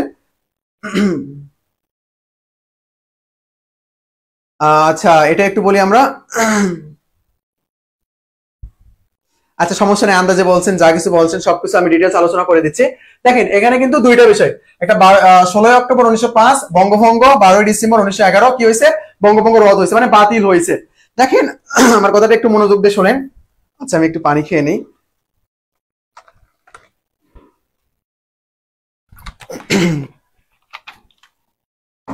আচ্ছা, ব্যাপারটা হয়েছে কি? ব্যাপারটা হইলো বঙ্গভঙ্গ হয়েছে এই সময়ে, বঙ্গভঙ্গ রদ হয়েছে এই সময়ে। তো আমরা মনে করি যে বঙ্গভঙ্গ রদ যেটা, মানে বাংলা বিহার উড়িষ্যা অর্থাৎ বেঙ্গল প্রেসিডেন্সি বিভক্ত করা হয়েছে। এখানে বাংলা এবং আসাম ছিল, আর একটা ছিল আমাদের কি? পশ্চিমবঙ্গ প্রদেশ। তো আমরা মনে করি বঙ্গভঙ্গ রদের মাধ্যমে কি করা হয়েছে? বাংলাটাকে কি করা হয়েছে? একত্র করা হয়েছে, একত্র করা হয়েছে। এই সেন্সে থেকে আমরা কি উত্তর করি? উত্তর করি হলো 12 ডিসেম্বর 1911। বাট এটা কিন্তু ভুল, এটা ভুল, এটা কিন্তু কি হবে আমাদের? এটা ভুল উত্তর, এটা সঠিক উত্তর না। সঠিক উত্তর কি হবে জানেন? বাংলা পুনরায় একত্র করা হয় কবে? বাংলা পুনরায় একত্র করা হয় 1 এপ্রিল 1912-তে। বঙ্গভঙ্গ যখন রদ করা হয় তখন তারা সিদ্ধান্ত নেয় যে আগের মতো যে ব্যবস্থাটা ছিল সেখানে আমরা কি করব না? ফিরে যাব না, যে একেবারে বেঙ্গল প্রেসিডেন্সি সব যে মিলিয়ে সেটা আমরা করব না। আমরা কি করব এখন? আমরা বাংলা যে দুইটা বাংলা রয়েছে, এই দুইটা পূর্ব বাংলা আর পশ্চিম বাংলা, এই দুটাকে আমরা একত্র করব, এই দুটাকে আমরা একত্র করব। একত্র করার পর এখানে গভর্নর, মানে প্রথম অবিভক্ত বাংলার প্রথম গভর্নর কে ছিল জানেন? অবিভক্ত বাংলার প্রথম গভর্নর ছিল কিন্তু Lord Carmichael. Lord Carmichael, Lord Carmichael. তারা কি করছে? বাংলা যে দুইটা এটা একত্র করছে। বাংলা দুইটা একত্র করার ফলে রাজনৈতিক যে চাপটা ছিল তাদের উপর, অর্থাৎ মানে আমরা ব্রিটিশ শাসন আমল মেনে নিতে চাচ্ছিলাম না, ব্রিটিশ বিরোধী আন্দোলন করতেছিলাম। কারা করতেছিল? হিন্দু জমিদার যারা ছিল তারা আন্দোলনটা করতেছিল। তাদের উপর যে চাপটা পড়তেছিল, অর্থাৎ ইংরেজদের উপর যে চাপটা পড়তেছিল, সেটা কমানোর জন্য তারা কি করে? বাংলাটাকে একত্র করে। কিন্তু এই যে আসাম, তারপরে আরো যে ছিল আর কি, উড়িষ্যা, বিহার, এগুলো কিন্তু এক করা হয় নাই। বাংলা অঞ্চল যেটা, সেটা জাস্ট অ্যাড করা হয়েছিল, এগুলো দিয়ে আলাদা অঞ্চল করা হয়েছিল। এটা পরে আরো অনেক পর্যায়ক্রমিক ভাবে এগুলোকেও প্রদেশের মর্যাদা দেওয়া হয়। আশা করি বিষয়টা আপনি বুঝতে পারছেন। দেখেন, বঙ্গভঙ্গ রদ মানে কি? বঙ্গভঙ্গ যে করা হয়েছিল বাংলা এবং আসাম একত্রে, মানে পূর্ববঙ্গ, আসাম এবং পশ্চিমবঙ্গ প্রদেশ, এইটা রদ করা হয়েছে। পরবর্তীতে পূর্ববঙ্গ আর পশ্চিমবঙ্গ একত্র করা হয়েছে কবে? 1 এপ্রিল 1912 সালে। 1 এপ্রিল 1912 সালে কি করা হয়? বাংলা পুনরায় একত্রিত হয়। আর এটার গভর্নর হয় কে? Lord Carmichael. আর এই 1911 সালে কিন্তু সিদ্ধান্ত নেওয়া হয় যে কি করা হবে, রাজধানী যেটা, রাজধানী কলকাতা থেকে কোথায় নিয়ে যাওয়া হবে? দিল্লিতে স্থানান্তর করা হবে। পরবর্তীতে দিল্লিতে স্থানান্তর করা হয়, আর কলকাতা একটা দ্বিতীয় রাজধানী হিসেবে পরিচিতি পায়। আশা করি আপনি বিষয়টা বুঝতে পারছেন। তাহলে দেখেন, এটা কিন্তু আজকের স্লাইডের মধ্যে সবচেয়ে কঠিন কোশ্চেন হলো এটা। আমি আবার একটু রিভাইজ করে দেবো। এটা আমি একটু বলি, আপনি জাস্ট মনোযোগ দিয়ে শুনেন। বাংলা বিভক্ত হয়েছে 1905 সালে। 1905 সালে কি হয়েছে? বাংলাটা বিভক্ত করা হয়েছে। বাংলা বিভক্ত যে করা হয়েছে, মানে বঙ্গভঙ্গ যে করা হয়েছে, এটার জন্য আমরা অনেক আন্দোলন করেছি। এই আন্দোলনের চাপে পড়ে তারা কি করছে? 1911 সালে 12ই ডিসেম্বর বঙ্গভঙ্গ রদ করেছে। বঙ্গভঙ্গ রদ করেছে কে? বঙ্গভঙ্গ রদ করেছে রাজা পঞ্চম জর্জ। সুপারিশ করেছে কে? সুপারিশ করেছে লর্ড হার্ডিঞ্জ। যদি কখনো আপনি অপশনে দেখেন যে বঙ্গভঙ্গ রদ করে কে, এখানে রাজা পঞ্চম জর্জ নাই, জাস্ট আছে কি? Lord Hardinge. তাহলে আপনি লর্ড হার্ডিঞ্জ কে কিন্তু দাগাবেন। এমসিকিউ আমাদের সবসময় খেয়াল রাখতে হবে, আমরা অপশন অনুযায়ী উত্তর করব। আশা করি আপনি বিষয়টা বুঝতে পারছেন। তারপর 1911 সালে কি করা হয়েছে? বঙ্গভঙ্গটা রদ করা হয়েছে। পরবর্তী কার্যক্রমগুলো ধীরে ধীরে করা হয়েছে। তারপরে 1912 ডিসেম্বরে কিন্তু এটা, তার 12তে কি করা হয়েছে? 12তে পূর্ববঙ্গ আর পশ্চিমবঙ্গ যেটা, সেটা একত্র করা হয়েছে। মানে এখানে হিন্দু জমিদার যারা ছিল তাদের মনটা রাখা হয়েছে। তারপরে অন্যান্য যে প্রদেশগুলো ছিল, পর্যায়ক্রমিক ভাবে এগুলো আলাদা প্রদেশের মর্যাদা দেওয়া হয় এবং বঙ্গভঙ্গ রদ করা হয় এবং রাজধানীটা কলকাতা থেকে কোথায় নিয়ে যাওয়া হয়? কলকাতা থেকে দিল্লিতে নিয়ে যাওয়া হয়। আস্তে আস্তে পুরো ভারতবর্ষটাই গ্রাস করে নেয় ইংরেজরা। আশা করি কনসেপ্টটা ক্লিয়ার। আচ্ছা, তারপরে আমরা দেখবো একটা কোশ্চেন, সেটা হলো 1947 সালে দেশভাগের মধ্য দিয়ে পাকিস্তানের অংশ হিসেবে কিসের উদ্ভব হয়? পাকিস্তানের অংশ হিসেবে কিসের উদ্ভব হয়? এটা একটু বলি আমরা একটু।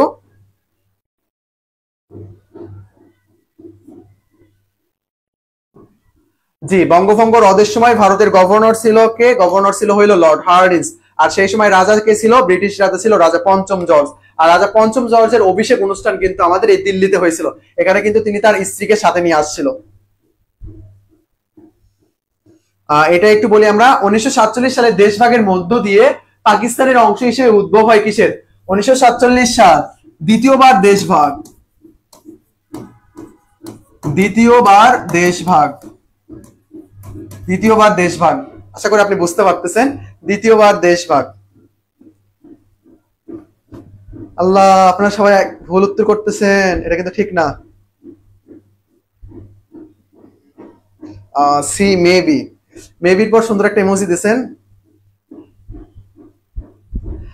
এটা আপনারা অনেক ঝামেলা করে ফেলছেন, দুইটা নিয়ে অনেক বেশি ঝামেলা করে ফেলছেন আপনারা। দেখি আপনারা উত্তর করতে থাকেন, এটা দেখি সঠিক উত্তর আসে কখন।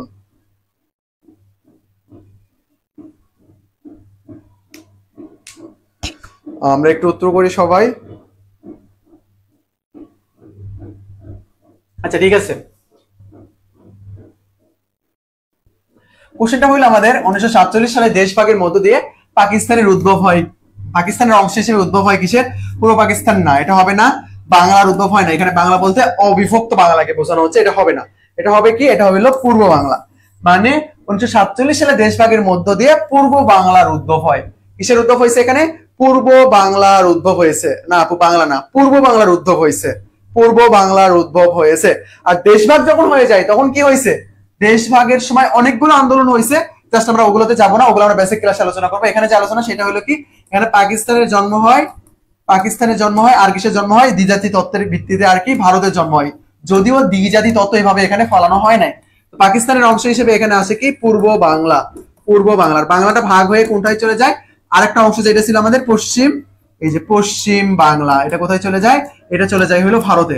তার মানে এখানে কিসের উদ্ভব হয়েছে? বাংলা বলতে পারবো না আমরা, কারণ স্পেসিফিক ভাবে এখানে পূর্ব বাংলা অপশন দেওয়া আছে।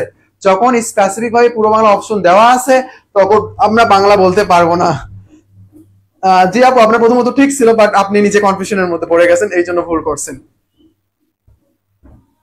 আচ্ছা, তাহলে এটা সঠিক উত্তর আমাদের কি, 1947 সালে দেশভাগের মধ্য দিয়ে পাকিস্তানের অংশ হিসেবে উদ্ভব হয় কিসের, পূর্ব বাংলার উদ্ভব হয়, পূর্ব বাংলার উদ্ভব হয়। সে আমাদের আরেকটা কোশ্চেন আছে, এই সবগুলো কোশ্চেনের পর আমি ডিটেলস একবার আলোচনা করে দিব আর কি আপনাদেরকে, আজকে আমরা যা যা পড়লাম আর কি সেটা। পূর্ব বাংলা কবে পূর্ব পাকিস্তান হয়, পূর্ব বাংলা কবে পূর্ব পাকিস্তান হয়? পূর্ব বাংলা জন্ম হইলো কবে? জন্ম হইলো 1947 সালে। মানে আমরা আগের যে কোশ্চেনটা সেই অনুযায়ী 1947, আর আগে যদি আমরা দেখি তখন আমরা দেখবো কত, 1905। সেই সময় কিন্তু এই পূর্ববঙ্গ বা পূর্ব বাংলা উদ্ভব হয়েছিল।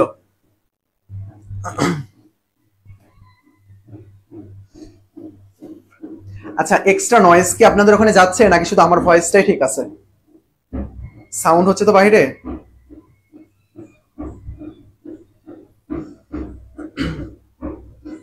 ওয়ালাইকুম আসসালাম আপু, আপনি তো ক্লাসের একেবারে শেষের দিকে চলে আসছেন, আপনি একটু ক্লাসটা ডাউনলোড করে করে নিন আর কি।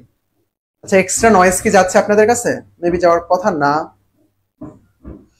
এই উত্তরে ঝামেলা করতেছেন কেন আপনারা? বা পূর্ব বাংলা কবে পূর্ব পাকিস্তান হয়, এটা হলো কোশ্চেন। আচ্ছা ঠিক আছে তাহলে। আচ্ছা আচ্ছা ঠিক আছে। আচ্ছা দেখেন, পূর্ব বাংলা জন্ম হয়েছে কবে? পূর্ব বাংলা জন্ম হয়েছে প্রথম 1905 সালে, তারপরে 1947 সালে। আর মাঝখানে কি হয়েছে, অবিভক্ত বাংলা গঠন হয়েছে কবে, 1912 সালে, 1 এপ্রিল 1912 সালে। এটা একটু খেয়াল রাখবেন, আমরা 1911 কে ভুল করে দাগাই ফেলি, 1911 না, পুনরায় বাংলা দুইটা একত্র করা হয়েছে 1912 সালে। আর বঙ্গভঙ্গ রদ করা হয়েছে জাস্ট কত সালে, 1911 সালে। প্রশ্ন অনুযায়ী আপনি উত্তর করবেন। তো দেখেন, পূর্ব বাংলা পূর্ব পাকিস্তান হয়েছে কবে, 1956 সালে। পাকিস্তানের দুইটা গণপরিষদ গঠন করা হয়েছে, লাস্ট যে গণপরিষদ যেটা ছিল 1956। 1956 সালে কি করা হয়েছে, 1956 সালে পাকিস্তানের গণপরিষদ কর্তৃক এই যে সংবিধানটা তৈরি করা হয়। আর এই সংবিধান যখন কার্যকর হয় তখন এই সংবিধান অনুযায়ী পূর্ব বাংলা নামটা হয়ে যায় কি, পূর্ব পাকিস্তান, পূর্ব পাকিস্তান। আশা করি আপনি বিষয়টা বুঝতে পারছেন। তাহলে 1956 সালে পূর্ব বাংলা কি হয়ে গেছে, 1956 সালে পূর্ব বাংলা পাকিস্তান হয়ে গেছে। পিটি আওয়াজ, এটা আবার কিরকম আওয়াজ আপু, আমি নতুন শুনলাম। আচ্ছা ক্লিয়ার, ঠিক আছে। বাইরে একটা ইয়ে চলতেছে, তো ওই যে সনাতন ধর্মের একটা বিবাহ চলতেছে আর কি, এই যে ঢাক ঢোল বাজাচ্ছে। আচ্ছা আচ্ছা ঠিক আছে। দেখেন, তাহলে আমরা পূর্ব বাংলা যে বিষয়টা সেটা আশা করি বুঝতে পারছি। পূর্ব বাংলা এটা জন্ম হয়েছে কবে আমাদের, পূর্ব বাংলা জন্ম হয়েছিল 1905, 1947। পরবর্তীতে অবিভক্ত বাংলা হয়েছে কবে, অবিভক্ত বাংলা হয়েছে 1912-তে। আর বঙ্গভঙ্গ রদ হয়েছে 1911-তে। আশা করি আপনি বিষয়টা বুঝতে পারছেন। পূর্ব বাংলা পূর্ব পাকিস্তান হয়েছে কবে, পূর্ব পাকিস্তান হয়েছে হইলো 1956 সালে। 1956 সালে যখন পাকিস্তানের সংবিধান কার্যকর হয়ে যায়, পাকিস্তানের সংবিধান যখন কি হয়, কার্যকর হয়, তখন আমাদের এই পূর্ব বাংলার নাম হয়ে যায় কি, পূর্ব বাংলার নাম হয়ে যায় হইলো পূর্ব পাকিস্তান। আশা করি এটা নিয়ে আর কোনো সমস্যা হওয়ার কথা না, আমি আজকে সব ডিটেলস আলোচনা করে দিয়েছি।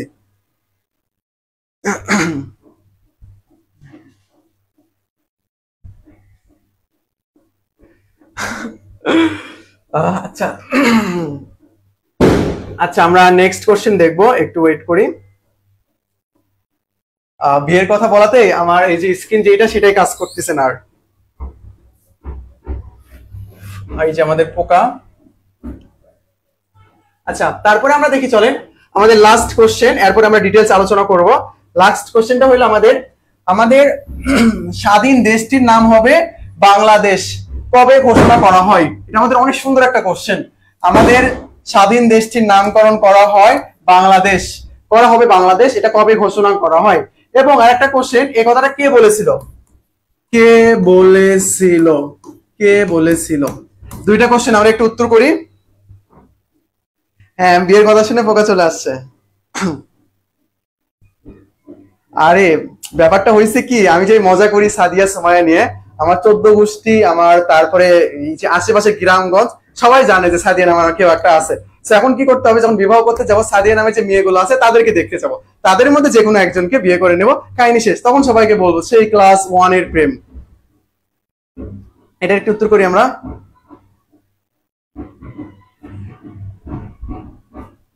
আচ্ছা, এটা একটু উত্তর করি, এটা সবাই একটু উত্তর করি আমরা। যে আমাদের স্বাধীন দেশটির নাম হবে বাংলাদেশ, কবে ঘোষণা করা হয়, কে ঘোষণা করেছে? আরে অনেক সুন্দর একটা কোশ্চেন, এটার উত্তর করতে পারতেছি না আমরা। আচ্ছা ঠিক আছে, আমি আপনাদেরকে বলি, দেখেন এটা নিয়ে কেউ আবার আমাকে উল্টা পাল্টা ভাবিয়েন না। আমাদের স্বাধীন দেশটির নাম হবে বাংলাদেশ। এটা ঘোষণা করছে কে? এটা ঘোষণা করছে আমাদের বঙ্গবন্ধু শেখ মুজিবুর রহমান। বঙ্গবন্ধু শেখ মুজিবুর মুজিবুর রহমান, শেখ মুজিবুর রহমান। আচ্ছা দেখেন, ব্যাপারটা হয়েছে কি, আমরা স্বাধীনতা যেটা, আমাদের মুক্তির সংগ্রাম যেটা, এই সময়ের যে অবদান যেটা রয়েছে বঙ্গবন্ধু শেখ মুজিবুর রহমান, আচ্ছা আপনি অ্যান্সার করছেন, আমি দেখতে পাচ্ছি যে এই সময়ের অবদানটা কিন্তু আমরা কখনোই ভুলতে পারবো না। তো আমাদের বঙ্গবন্ধু শেখ মুজিবুর রহমান আমাদের স্বাধীনতা সংগ্রামের সাথে অতপ্রতভাবে জড়িত। দেখেন বঙ্গবন্ধু শেখ মুজিবুর রহমান, তো কাহিনীটা কি হয়েছে, সালটা হইলো 1969 সাল। এই 1969 সালে একটা ঘটনা ঘটে, সেটা হইলো কি, এটা হইলো হোসেন শহীদ সোহরাওয়ার্দী, হোসেন শহীদ সোহরাওয়ার্দী, সোহরাওয়ার্দী, হোসেন শহীদ সোহরাওয়ার্দীর ষষ্ঠ মৃত্যু বার্ষিকী ছিল এই যে আমাদের 1969 সালের 5 ডিসেম্বর ছিল হোসেন শহীদ সোহরাওয়ার্দীর ষষ্ঠ মৃত্যু বার্ষিকী। এই ষষ্ঠ মৃত্যু বার্ষিকীতে রাজনৈতিক নেতা যারা ছিল সবাই একত্র হয়ে বঙ্গবন্ধু শেখ মুজিবুর রহমান একটা কথা বলে যে আজ থেকে আমাদের এই দেশের নাম হবে কি, বাংলাদেশ। যেহেতু বঙ্গবন্ধু শেখ মুজিবুর রহমান বলছে কি, জি আপু আমি কমেন্টে পরে করতেছি, যেহেতু বঙ্গবন্ধু শেখ মুজিবুর রহমান বলছে যে আজ থেকে দেশের নাম হবে বাংলাদেশ, সেহেতু অন্যান্য যে রাজনৈতিক ব্যক্তিবর্গ ছিল যারা, তারা কখনোই এটার উপর কথা বলে নাই। কারণ আমাদের লিডার বঙ্গবন্ধু শেখ মুজিবুর, আমাদের লিডার, সে বলছে আজ থেকে দেশটার নাম হবে কি, বাংলাদেশ, অথবা আমাদের স্বাধীন দেশটির নাম হবে কি, বাংলাদেশ। আশা করি আপনি বিষয়টা বুঝতে পারছেন। তো দেখেন আমাদের এখানে আরেকটা বিষয় চলে আসলো, হোসেন শহীদ সোহরাওয়ার্দী। এই হোসেন শহীদ সোহরাওয়ার্দী মারা যায় কবে? হোসেন শহীদ সোহরাওয়ার্দী মারা যায় হইল 1963 সালে, 1963 সালে লেবাননের বৈরুতে, লেবাননের বৈরুতে তিনি কি হয়, মারা যায়। আশা করি বিষয়টা বুঝতে পারছেন। 1963 সালে লেবাননের বৈরুতে কে মারা যায়? মারা যায় হইল হোসেন শহীদ সোহরাওয়ার্দী। হোসেন শহীদ সোহরাওয়ার্দী কিন্তু বঙ্গবন্ধু শেখ মুজিবুর রহমানের রাজনৈতিক গুরু। এই হোসেন শহীদ সোহরাওয়ার্দীর হাত ধরেই বঙ্গবন্ধু শেখ মুজিবুর রহমান রাজনীতিতে আসে। প্রথমে ছিল হইল মুসলিম লীগের, মানে ছাত্রলীগ, যে সরি এই যে আমাদের মুসলিম ছাত্রলীগ যেটা আর কি, সেটার মধ্যে ছিল। পরবর্তীতে তারা আস্তে আস্তে আলাদা হয়ে যায়, আওয়ামী মুসলিম লীগ গঠন করে, তারপর ছাত্রলীগ, এরকম করে চলতে থাকে আর কি। আচ্ছা ঠিক আছে, দেখেন বিষয়টা তাহলে 1963 সালে লেবাননের বৈরুতে কে মারা যায়? মারা যায় হলো হোসেন শহীদ সোহরাওয়ার্দী। তার ষষ্ঠ মৃত্যুবার্ষিকী হইলো 1969 সাল 5 ডিসেম্বর। এই দিন কি হয়, একটা আলোচনা সভা বসা হয়, হোসেন শহীদ সোহরাওয়ার্দীর জন্য দোয়া করা হয়। এই সময় রাজনৈতিক নেতাদের মধ্যে বঙ্গবন্ধু শেখ মুজিবুর রহমান কি বলেন? বঙ্গবন্ধু শেখ মুজিবুর রহমান বলেন আমাদের স্বাধীন দেশটির নাম হবে কি, স্বাধীন দেশটির নাম হবে বাংলাদেশ। আর একটা ব্যাপার, আওয়ামী লীগের আগেই কিন্তু জন্মকার, আওয়ামী লীগের আগেই কিন্তু জন্ম হইল ছাত্রলীগের। আওয়ামী লীগের জন্ম কত তারিখে? আওয়ামী লীগের জন্ম হইল 23 জুন 1949, আর ছাত্রলীগের জন্ম হইল 4 জানুয়ারি 1948। এই জন্য আগে যখন এরকম মিছিল মিটিং করা হইতো আর কি, এগুলো তো জোর করে নেওয়া হয়, তখন বলা হইতো এরকম করে যে আওয়ামী লীগের আগেও জন্ম কিন্তু আমাদের এই সংগঠনের। আচ্ছা তারপরে আমরা নেক্সট দেখবো, চলেন নেক্সট দেখাই। নেক্সট হলো যারা এখানে নতুন যারা আছো, তোমাদের জন্য এই 10টা ক্লাস হলো ফ্রি। জাস্ট কি করতে হবে, চ্যানেলটা সাবস্ক্রাইব করে হোয়াটসঅ্যাপে নক দিবা, বা আমাদের ফেসবুক পেজটা লাইক ফলো দিয়ে নক দিবা, তাহলে এই ক্লাসগুলো দিয়ে দেওয়া হবে। Parts of speech, noun, pronoun, verb, tense, voice change, simple complex compound, narration, degree, তারপরে এখানে প্র্যাকটিস দেওয়া আছে। এই ক্লাসগুলো কিন্তু অনেক বেশি গুরুত্বপূর্ণ। এগুলো যদি তুমি ভালোভাবে কমপ্লিট করার পর মাস্টার থেকে প্র্যাকটিস করো, তাহলে এগুলো থেকে অনেক কোশ্চেন তুমি কমন পেয়ে যাবা, 5-6টার মতো কোশ্চেন হুবহু কমন পেয়ে যাবা। তারপর দেখো আমাদের 3টা ব্যাচ এখন চলমান। একটা হইলো ঢাকা ইউনিভার্সিটি ফাউন্ডেশন 1, মানে মেইনলি ওইটা ফার্স্ট টাইমারদের জন্য। কাদের জন্য? ফার্স্ট টাইমারদের জন্য। এটা ঢাকা ইউনিভার্সিটি ফাউন্ডেশন 1 নামে পরিচিত। এটা শুধু ঢাকা না, ঢাকার পরেও এই যে জাবি, তারপরে রাবি, তারপরে চবি, জিএসটি সবগুলোর ফ্রি অ্যাক্সেস দেওয়া হবে যারা এই ফাউন্ডেশন কোর্সে ভর্তি হবে। Second timer same, just Dhaka university বাদ দিয়ে যেগুলোতে সেকেন্ড টাইম দেওয়া যায় সবগুলোতে কি করা হবে, অ্যাক্সেস দেওয়া হবে। তারপরে যারা জাস্ট বিউপির জন্য প্রিপারেশন নিতে চাচ্ছ, বিউপি FA+S, F+S, বিউপি কিন্তু খুব দ্রুতই পরীক্ষা হবে, আশা রাখি আমরা ডিসেম্বরের দিকে পরীক্ষা হবে। এটার জন্য তুমি ভর্তি হয়ে যেতে পারো এই ব্যাচে। দেখো আমাদের যে ব্যাপারটা, আমাদের কিন্তু ক্লাস এবং এক্সাম এভাবে চলতে থাকে, ক্লাস এক্সাম। আমাদের যে ক্লাস নেওয়া হয়, বেসিক যে ক্লাসগুলো, এগুলো কোথায় নেওয়া হয়? গুগল মিট প্রিমিয়াম অ্যাপের মাধ্যমে, যেখানে তুমি আনমিউট করে কোশ্চেন করতে পারবে এবং সবগুলো ক্লাস রেকর্ড থাকবে। এক্সাম নেওয়া হয় কিভাবে? এক্সাম নেওয়া হয় হলো দুই ভাবে, একটা হলো মেমোরাইজিং আইটেমের এক্সাম, আর একটা হলো ক্লাস টেস্ট যেটা রয়েছে সেটার এক্সাম। আশা করি বিষয়টা আপনি বুঝতে পারছেন। মানে মেমোরাইজিং যেটা আপনার পড়ানোর দরকার নেই, আপনি নিজে পড়লেই পারবেন, সেটার উপর আপনি নিজে পড়বেন এবং পরীক্ষা দেবেন, এবং ক্লাস যেগুলো হবে সেগুলোর উপর আপনার আলাদা করে পরীক্ষা হবে। আশা করি বিষয়টা ক্লিয়ার। দেখেন তো আপনার সিটটা ইনশিওর করার জন্য আপনি কি করবেন, বিকাশ, নগদ, রকেটে এখানে এই যে নাম্বারটা দেওয়া আছে ক্যাশ ইন বা সেন্ড মানি করে নক দিতে পারেন। এটাই হোয়াটসঅ্যাপ নাম্বার, আরো ডিটেইলস এখানেই জানতে পারবেন। তারপর দেখেন আমাদের স্ট্রং একটা মেন্টর প্যানেল রয়েছে। আপনি আমাদের ব্যাচে যখন ভর্তি হয়ে যাবেন আপনাদের সবাইকে কি করা হবে, একটা ওয়েলকাম মেসেজ দেওয়া হবে, যার মাধ্যমে আপনারা আমাদের সাথে কন্ট্যাক্ট করতে পারবেন। আপনাদের যে কোনো সমস্যা জাস্ট আমাদেরকে নক দিবেন, আমরা সেটা আপনাদেরকে সলভ করে দিব। আশা করি বিষয়টা বুঝতে পারছেন। তো দেখেন আমাদের একটা ফ্রি ব্যাচ রয়েছে, ফ্রি ব্যাচে ভর্তি হয়ে ওখানে জয়েন হয়ে যেতে পারেন, ডেসক্রিপশন বক্সে লিংক দেওয়া থাকবে। আর এখানে আমাদের নিয়মিত যে ক্লাসগুলো হয় সেগুলোর আপনি লিংক পেয়ে যাবেন, কোনো সমস্যা নেই। তারপরে আরো যে সাজেশনমূলক ভিডিও সবগুলোর লিংক পাওয়া যাবে। ঠিক আছে আপু, ওকে। দেখেন এখানে একজন আচ্ছা, ক্লাসটা মোটামুটি আমাদের শেষ। আমি একটু কি কি পড়াইলাম আজকে ডিটেইলস আলোচনা করে শেষ করে দিব। হ্যাঁ আপু, এইরকমই করতে হবে, অ্যারেঞ্জ ম্যারেজ করে লিখে দিতে হবে যে 10 বছরের পূর্ণতা, না হলে 20 বছরের পূর্ণতা, নাহলে আপনার বয়স যত একেবারে ঠিক তত বছরের পূর্ণতা দেবে। মানে ধরেন 22 বছর বিবাহ করতেছেন, 22 বছরের পূর্ণতা, এরকম করে লিখে দিতে হবে। হ্যাঁ এই তো নোসাইব আপু সুন্দর লিখছে। আচ্ছা দেখেন আজকে আমরা কি কি পড়লাম অ্যাকচুয়ালি। আজকে আমাদের টপিক কি ছিল, টপিক ছিল আমাদের হইলো বঙ্গ, আর একটা হইলো আমাদের বাঙালি। আমি শেষ করে দিচ্ছি, সমস্যা নাই। বঙ্গ আর কি ছিল, বাঙালি। প্রথমত বঙ্গ এই শব্দটার উৎপত্তি কই থেকে আমরা পাইলাম, এই শব্দটা দেখলাম আমরা ঐতিহ্য আরণ্যক। ঐতিহ্য আরণ্যক, ঐতিহ্য আরণ্যক যে গ্রন্থটা রয়েছে সেখানে সর্বপ্রথম বঙ্গ শব্দের উল্লেখ করা হয়। তারপর আমরা আরো কয়েকটা গ্রন্থ দেখলাম, সেই গ্রন্থগুলো কি আমাদের আইন-ই আকবরী, আইন-ই আকবরী। তারপরে আমরা আরেকটা পাইলাম কি, কিতাবুল রেহেলা, কিতাবুল রেহেলা, রেহেলা এটা কিন্তু এই স্থানে হবে, এটা উপরে হবে, উপরে। প্রথমে ঐতিহ্য আরণ্যক, কিতাবুল রেহেলা, আইন-ই আকবরী। ঐতিহ্য আরণ্যক এখানে আমরা পাইলাম কি, বঙ্গ শব্দের উল্লেখ। কিতাবুল রেহেলা এখানে আমরা কি পাইলাম, এখানে আমরা পাইলাম হইলো বাঙ্গালা, বাঙ্গালা পাইলাম। আইনে আকবরীতে আমরা কি পাইলাম, দেশবাচক শব্দ হিসেবে বাংলা পাইলাম। আশা করি বিষয়টা আপনি বুঝতে পারছেন। আর এই সবগুলো জনপদ একত্র করে বাঙ্গালা নাম দিয়েছিল কিন্তু কে, আমাদের ইলিয়াস শাহ, শামসুদ্দিন ইলিয়াস শাহ। এই জন্য শামসুদ্দিন ইলিয়াস শাহের উপাধি কি ছিল আমাদের, শাহী বাঙ্গালা। আর বাংলা যে অঞ্চলটা এটার নাম দিয়েছিল কি, মুলকি বাঙ্গালা।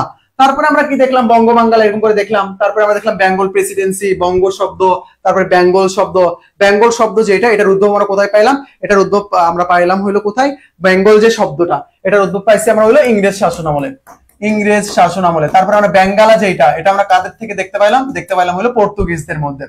তারপরে আমরা দেখলাম হইলো অবিভক্ত বাংলা, অবিভক্ত বাংলা যেটা আমরা কত দেখলাম, অবিভক্ত বাংলা হইলো 1912-তে। এর আগে বাংলাটা বিভক্ত করা হয়েছে প্রথম কবে, প্রথম বিভক্ত করা হয়েছে আমাদের 1905-এ, দ্বিতীয় বিভক্ত করা হয়েছে 1947-এ। পরে যখন দেশটা ভাগ করা হয় 1947 সালে, তখন আমাদের এই অঞ্চলের নামটা কি হয়ে যায়, নামটা হয়ে যায় হইলো আবার পূর্ব বাংলা। পরবর্তীতে 1956 সালে কি হয়ে যায় অঞ্চলটার নাম, পূর্ব পাকিস্তান, পূর্ব পাকিস্তান। তারপরে 1969 সালে এই অঞ্চলটার নাম হয়ে যায় কি, বাংলাদেশ, বাংলাদেশ। আশা করি আপনি বিষয়টা বুঝতে পারছেন। সেই বঙ্গ, ঐতিহ্য আরণ্যক, কিতাবুল রেহেলা, আইনে আকবরী, তারপরে ইংরেজ শাসন আমলে বেঙ্গল, তারপর বেঙ্গল প্রেসিডেন্সি, পূর্ববঙ্গ, অবিভক্ত বাংলা। তারপরে আমরা কি পাইলাম এখানে, পূর্ব বাংলা, পূর্ব পাকিস্তান। তারপরে আমরা পাইলাম হলো বাংলাদেশ। বাংলাদেশ নামকরণটা কে করছে, বঙ্গবন্ধু শেখ মুজিবুর রহমান করেছে। যদি 1969 সালে যে গণ অভ্যুত্থান যেটা ছিল, এই 1969 সালে গণ অভ্যুত্থানের কিন্তু অন্যতম স্লোগান ছিল বাংলাদেশ স্বাধীন করো, সরি আমার মনে পড়তেছে না, হ্যাঁ, বীর বাঙালি অস্ত্র ধরো, বাংলাদেশ স্বাধীন করো, বীর বাঙালি অস্ত্র ধরো, বাংলাদেশ স্বাধীন করো। এটা ছিল আর কি গণ অভ্যুত্থানের স্লোগান। তারপরে আমরা দেখলাম হইলো কি, বাঙালি জাতির উৎপত্তি, বাঙালি জাতির উৎপত্তি। বাঙালি জাতিকে আমরা দুইটা ভাগে বিভক্ত করছিলাম, একটা হইলো কি আর্য, আর একটা হইলো আমাদের অনার্য। আর্য অনার্য, আর আর্যকে আমরা চারটা ভাগে বিভক্ত করছিলাম। আমরা পাইছিলাম নেগ্রিটো পাইছিলাম, অস্ট্রিক পাইছিলাম, দ্রাবিড় পাইছিলাম, মঙ্গোলয়েড পাইছিলাম। অস্ট্রিক যেটা ছিল এখান থেকে বাঙালি জাতির প্রধান অংশ করে উঠেছে। অস্ট্রিক যদি অপশনে না থাকে তখন আমরা দ্রাবিড়কে দেখাবো। এবং আরেকটা হইলো আমাদের কি, মঙ্গোলয়েড, যেখান থেকে বেশিরভাগ আদিবাসী গড়ে উঠেছে, আদিবাসীরা এখান থেকে আসছে। আর আরেকটা যেটা রয়েছে আমাদের দ্রাবিড়, এরা কিন্তু দক্ষিণ ভারতের আদি অধিবাসী। এটা হলো কাদের মধ্যে, অনার্যদের মধ্যে। আর আর্য যেটা, আর্য জাস্ট আর্যই, এরা আসছে কই থেকে, আর্যরা আসছে হইলো ইরানের ইউরাল পর্বতমালা যেটা রয়েছে সেখান থেকে আসছে। এনাদের ধর্মের নাম হইলো সনাতন, সনাতন, এবং গ্রন্থের নাম হইলো বেদ। বেদকে কেন্দ্র করে যে যুগটা গড়ে উঠেছে তার নাম হইলো কি, বৈদিক যুগ, বৈদিক যুগ। আর এই যে সনাতন তাদের ধর্ম, বেদ আবার চারটা ভাগে বিভক্ত। আর আর্য জাতি যারা, এরাও চারটা ভাগে বিভক্ত, ব্রাহ্মণ, তারপরে ক্ষত্রিয়, বৈশ্য, শূদ্র। আশা করি বিষয়টা আপনি বুঝতে পারছেন। আমি শর্টকাটে জাস্ট আপনাদেরকে লিখে দিলাম এখানে যে বিষয়গুলো মেইনলি আজকে আমরা আলোচনা করেছিলাম। আশা করি সবাই আপনারা ভালোভাবে বুঝতে পেরেছেন। আচ্ছা, ক্লাস কি সবাই ঠিকঠাক ভাবে বুঝতে পারছি? আমরা আমরা শেষ করে দেব। কারো কোনো কোশ্চেন থাকলে এখন এখানে করতে পারেন, না হয় আমার ইনবক্সে করবেন, আমি এটা সলভ করে দেব, কোনো সমস্যা নেই। আচ্ছা, ঠিক আছে, তাহলে আমরা এখানে ক্লাসটা শেষ করে দিব আজকে। আজকের মতো আমরা এখানেই বিদায় নিচ্ছি। এরপরে আমরা নেক্সট আমরা জনপদ নিয়ে আলোচনা করব, আর আপনারা জনপদের উপর পড়াশোনা করেন যাতে কোশ্চেন দেখলে আপনি অ্যান্সার করতে পারেন।